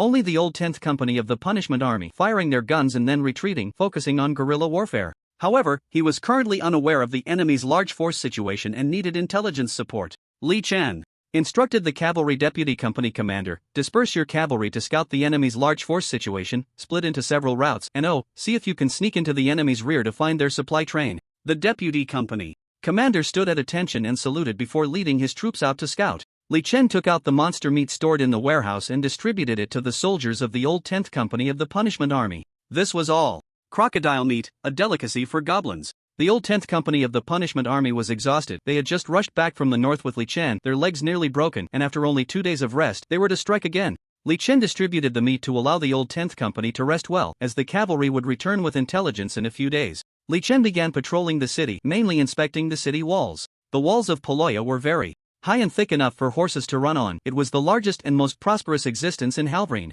After Li Chen took control of this town, the daily system tax revenue was 30,000 dinars. Li Chen walked along the city walls with the officers, arranging defenses. He pointed to the distant forest and said, "Send someone to set fire to the forest." Goblin Bao asked, "Boss, why set fire?" Li Chen explained, "If the enemy wants to attack the city, they will need to build siege equipment, which requires cutting down trees. By burning the surrounding forest, the enemy will have to source building materials from far away." Goblin Bao understood and went to set the mountain on fire. Li Chen arrived at the section of the city wall that had been blown up with bombs. Part of it had already been blocked, but it remained a weakness of the town. He said to Knight Leo, "Have the security forces recruit some laborers to speed up the walls construction, and also dig 3 trenches outside this section of the wall, as deep as they can." Knight Leo acknowledged and went to take care of it. Li Chen turned to the myriad of lights and said to Miss Hannah, "Miss Hannah, take people to spread the word that Count Fisher will plunder for 3 days after breaching the city." Miss Hannah's face showed concern. "My lord, is this true? Plundering for 3 days, that's too." Miss Hannah had followed Li Chen on the northern expedition and captured many noble lords, so she naturally knew that the plundering for 3 days was true. However, she was reluctant to believe it. How many people would die during a military plunder? Li Chen stared into Miss Hannah's eyes. "You know whether it's true or not, go, spread the word well. It's still possible to escape the city now. If we can't hold out and Count Fisher's army enters the city, it will be too late for them to run." Although Count Fisher spoke of plundering and not slaughtering the city, once the army entered, starting with plundering, the soldiers' beastly nature would be unleashed. Could the officers still restrain the soldiers? Or would the officers even try to restrain them? Miss Hannah left with a heavy heart, and Li Chen watched her figure until she disappeared down the city wall. Li Chen's actions were not for the sake of the people of Paloya but to unify their thoughts. The people in the city were all Sarsosians, and Count Fisher's armed forces were from the Sarsos kingdom. It was uncertain whether the townspeople would act as insiders when the two sides clashed. If the news of the plunder could drive some of the population out of the city, it would increase the punitive army's control over the urban area. As for those who couldn't leave, they would worry about whether the plunder news was true. At least they wouldn't cause trouble for Li Chen while defending the city. In the following days, the people of Paloya were restless. City massacres and plundering were very common in this era devoid of humanitarian spirit. It was rumored that the last city breach and plunder occurred 3 years ago, and it was in other provinces of the kingdom of Sassos where 2 great lords had a private feud. The intensity of the war inexplicably spiraled out of control, and one of the lord's heirs died unexpectedly, leading both sides into a life and death struggle. As the battle progressed, one side was breached and the victors unleashed their troops to loot. The death toll was staggering, with half the population wiped out, and even now, the plundered city had not recovered. With this precedent, capable individuals in Paloya began to flee the city to avoid the calamity of war, leading to a sharp decline in the population once again. Those who remained were mostly unable to escape. They had no savings and would die on the road if they tried to run. Li Chen believed that the people left behind were a source of strength, so he sent Miss Hannah to promote daily in the streets, talking about plundering, killing, and arson, which eventually escalated to massacres, with Count Fisher becoming a demon, leading an army that turned into a demonic force. Seizing the opportunity, Li Chen had Knight Leo expand the military, and the security forces quickly grew to 2,000. Of course, 2,000 men had little combat power and were sent by Li Chen to transport logs and rocks. To win the people's hearts, he also opened the granaries, distributing a small amount of grain, enough for 3 days per person, with the security forces going door to deliver it. This action directly boosted the goodwill of the Paloya citizens to 50, and there should be no more backstabbing actions. In that moment, there was a sense of military-civilian unity in the city. Truly, goblins were dying for their country, and dog-headed people were guarding the gates. One could only wonder what Count Fisher would think upon seeing this. However, amidst this harmonious atmosphere, an extremely heinous incident occurred. A goblin rookie squad actually fled en masse, with some being intercepted by veterans. But upon roll call, it was discovered that a small team had slipped away. When Li Chen personally led troops to search the city and found this team, the tragedy had already occurred. My daughter! My daughter! In a shack in the slums of Paloya, a man was weeping bitterly while holding a girl. The girl was already lifeless, with a pool of blood beneath her. A large crowd of impoverished people surrounded the shack, peering in and pointing. The security forces were nearby, struggling to maintain order, with 90% of their personnel recruited from the slums. The slum dwellers had no livelihood and could only enlist. After Li Chen's previous order to put out fires, they joined the security forces without much psychological burden. But the scene unfolding now left the security forces at a loss. A squad of goblin rookies somehow escaped from the barracks and sneaked into a household on the edge of the slum at night. Fortunately, a company of security forces was stationed in the slums, and they were quickly called over by the residents.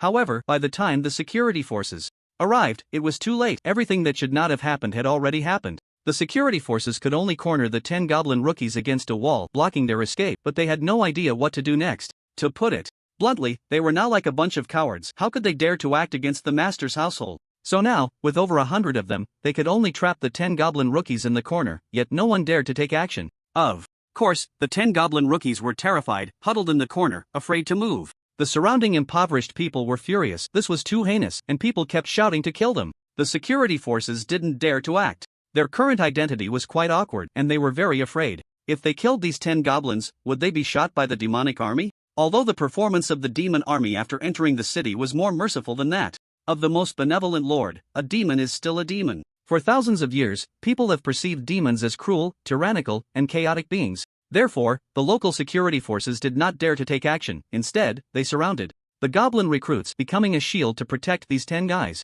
Otherwise, they would have been torn apart by the angry poor long ago. Just as public anger was about to turn into a rebellion, a commotion arose from the back of the crowd, and suddenly someone shouted that the demon army was coming, causing the crowd to scatter in a rush. Li Chen led his troops to the scene, pushing aside the security forces blocking his way, revealing the 10 goblin recruits cowering in a corner. These 10 guys were completely naked, and their weapons were nowhere to be found. At first glance, one might think they had gone feral. Li Chen coldly asked, "Where are your armor and spears?" The 10 goblin recruits trembled in fear, unable to utter a word. The killing intent radiating from Li Chen triggered the goblins' instinctive fear of the strong, and they began to realize the seriousness of the situation. Li Chen glanced at a middle-aged man, crying while holding his daughter, and said to Miss Hannah, "Go see if there's still a chance to save them." Miss Hannah hurried over to check and then shook her head. "The blood has dried, they are already dead." Li Chen turned to survey the crowd of poor people. Nearly the entire slum had gathered, amounting to 7,000 or 8,000. They looked at Li Chen with hopeful eyes, eager to see how this great leader of demons would handle the situation.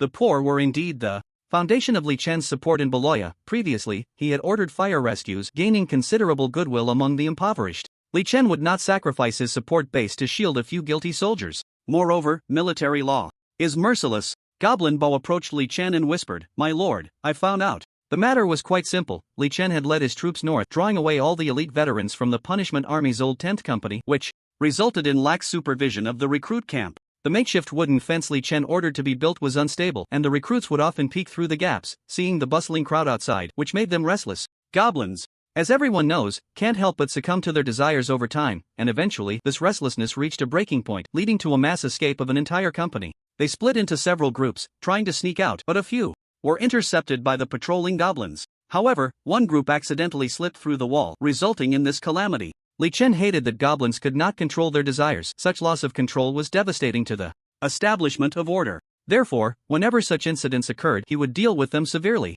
Li Chen ordered Goblin Spear, erect 10 wooden stakes, tie these 10 up, and administer punishment. Call the recruits over to witness the consequences of violating military law. Also, the abolition of slavery and land distribution will not be written about anymore. There was originally a lengthy plot surrounding this, but I think it should be cut. 10 wooden stakes were erected in the slum, and the 10 guilty soldiers were tied to them. Li Chen approached the guilty soldiers and coldly asked, "Where are the armor and weapons issued to you by the army? Where did you throw them?" A few goblins did not dare to speak. The killing intent released by Li Chen had frightened them to the point of losing control, their language management system completely unbalanced, rationality reclaiming their minds, and the warnings of the consequences of violating military law echoed in their ears, filled with deep regret. Li Chen snorted coldly and threw a punch, hitting one of the guilty soldiers in the abdomen, causing him to roll his eyes back. Li Chen walked away, and Goblin Spear stepped forward, his expression equally grim. What a damn disgrace, surrounded by the servant army. He also threw a punch, making one of the guilty soldiers vomit. Goblin Bao stepped forward inside.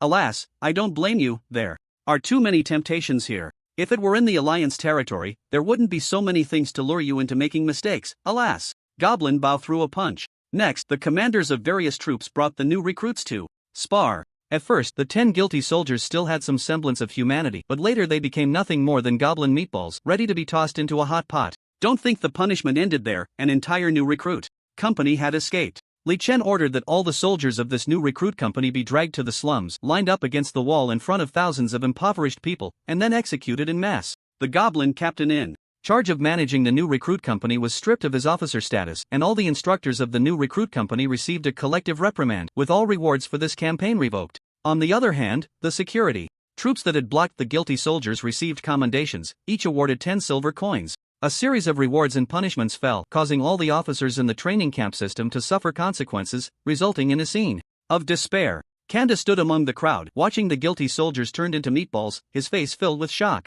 It was his first time witnessing military law enforcement, and he gained a new understanding of its brutality. Goblin Spear walked over to Kanda, adopting a mentor-like demeanor. "Did you see that? This is the consequence of disobeying military orders. Remember, the boss said, the army is a whole. Don't think that just because you're doing well, everything is fine. You need to keep your eyes open and watch your teammates. If they make mistakes, you must stop them in time. If you can't, you must report it to the commander. Kanda nodded, his extremely disfigured face serious, as he developed a terrifying understanding of the collective. Li Chen's handling of the situation served as an explanation to the people in the slums. Everyone was convinced, ruthless. So damn ruthless. Over 100 people, just like that. Executed. What kind of army is this? The military law is truly terrifying. Li Chen approached the family of a victim, a middle-aged man. The man sat on the ground, holding his daughter's corpse, at a loss. At first, he harbored deep resentment towards the demon army, but right before his eyes, the demon army had turned 10 assailants into meatballs and executed 100 new recruits. To be honest, with such a 1-for-100 handling method, he really had no resentment left. He just felt lost, knowing he would soon be all alone. Li Chen took a wooden box from his subordinate, opened it to reveal over 30 gleaming gold coins, and placed it in front of the middle-aged man. The man looked at Li Chen in confusion. Li Chen said solemnly, "The lax military discipline is our fault. Now that the guilty soldiers have been dealt with, the tragedy has occurred. The dead cannot be brought back to life, but the living must continue to live. These gold coins are compensation from the punitive military. Take them and start anew." After saying this, he led his team away, leaving behind the bustling crowd. He believed this handling method should quell public grievances in their infancy. However, he deeply detested the chaotic tendencies occasionally displayed by the goblins, and with the great enemy approaching, he ordered the officers beside him, "From now on, strictly investigate military discipline. We will reinstate the 3 strikes and you're out policy. If soldiers sneak out of the camp again, I will hold the regiment commander accountable." Goblin Spear and Goblin Bow instantly felt a chill run down their spines and hurriedly assured him, "Boss, don't worry. We will definitely enforce military discipline. Such things will absolutely not happen again." In the following days, the goblins in the new recruit camp suddenly felt the suffocating tightening of military discipline. Even minor mistakes led to beatings, personal time became extremely scarce, and officers paraded around with guns in front of them, their gazes piercing and frightening. Days passed, and the reconnaissance cavalry returned. Count Fisher's army officially entered the Baroya jurisdiction, with the vanguard troops stationed at the border of Baroya for rest and recuperation. In addition, the reconnaissance cavalry discovered the enemy supply convoy, located 50 miles behind Count Fisher, with various large vehicles transporting military provisions. The convoy stretched for 4 to 5 kilometers, guarded by over 5,000 elite soldiers. Li Chen was overjoyed and immediately gathered the 10th Company of the Punishment Army, planning to sneak out and steal from the enemy's supply convoy. However, before Li Chen could organize his troops to set out, another piece of good news came crashing in. The Alliance's firearms support had arrived. Gobu Pao brought 3 newly formed rifle companies of the Punishment Army, 2 cannons, a large quantity of fixed ammunition, explosive barrels, as well as 500 newly manufactured rifles, 60 hand cannons, and 80 spider cavalry. Li Chen was very surprised upon receiving the news. The timing was off. How could they arrive so quickly? He hurriedly ran outside the city to meet Gobu Pao. Gobu Pao, accompanied by over 80 spider cavalry, stopped at the city gate, with a large pile of ammunition boxes painted black nearby. When Gobu Pao saw Li Chen, he jumped off his spider and shouted, "Boss! Mission accomplished! The support has arrived!" Li Chen rushed up and patted Gobu Pao hard on the shoulder, causing him to grimace in pain. Good. Gobu Pao, you did a great job. Your timing is perfect. You definitely deserve a promotion. From now on, you are the 3rd commander of the Punishment Army, and the 3rd Regiment will be designated as a cavalry regiment. We currently don't have enough cavalry, but I will make sure to fill your ranks when we return." Gobu Pao instantly beamed with joy, his ugly face transforming into a flower. Now he was considered part of the decision-making circle, and the taste of power greatly satisfied the goblin's greedy desires. At that moment, he noticed Gobu Miao raising his eyebrows at him, and he cast a grateful glance at Gobu Miao. If it weren't for this old commander's support, he wouldn't have even survived the cave spider encounter. Li Chen inspected the pile of weapons. The cannons were fine, standard models. He opened a box, tore apart a cardboard cartridge, and found that the gunpowder was not damp, and the waterproof paint job was quite good. Li Chen asked in confusion, "Gobu Pao, how did you return so quickly? The distance from the Alliance's territory to the Heluyan province exceeds 300 kilometers. Previously, Li Chen led the army for over a month, mainly due to the dense vegetation in the mountains making the roads difficult to traverse, with ups and downs, and managing to cover 10 kilometers a day was already a blessing. Gobu Pao could return alone with the news faster, probably within 20 days, but bringing back so much weight would take at least a month. Yet the current situation was that in less than 20 days, Gobu Pao had returned with a large amount of firearms support and 400 combatants. Gobu Pao explained cheerfully, "Boss, it was the big river. We utilized the big river." It turned out that Gobu Pao had ventured out alone to hurry back with the support, reaching the tribe's territory in less than 20 days. Currently, the alliance was being led by Er and Gobudid, and upon hearing that Li Chen needed support, they immediately brought out all the weapons produced during that time. Additionally, the National Defense Army had expanded to 5 companies, with 3 companies converted into the Punishment Army following Gobu Pao to provide support. During this time, the Scarlet Queen had been laying eggs, and they trained over 80 cavalry, which Gobu Pao also brought along. However, Gobu Pao felt that with so many people and so much material, returning the same way would definitely delay things. If the enemy surrounded Beloya, the weapons wouldn't be able to get through. He needed to think of a way to speed things up. Then this clever little guy thought of using the big river. The river flowed gently, usually without visible waves, flowing from east to west, conveniently passing through Beloya's jurisdiction. Gobu Pao, who used to be part of the hunting team, often passed by the big river and occasionally saw floating logs upstream.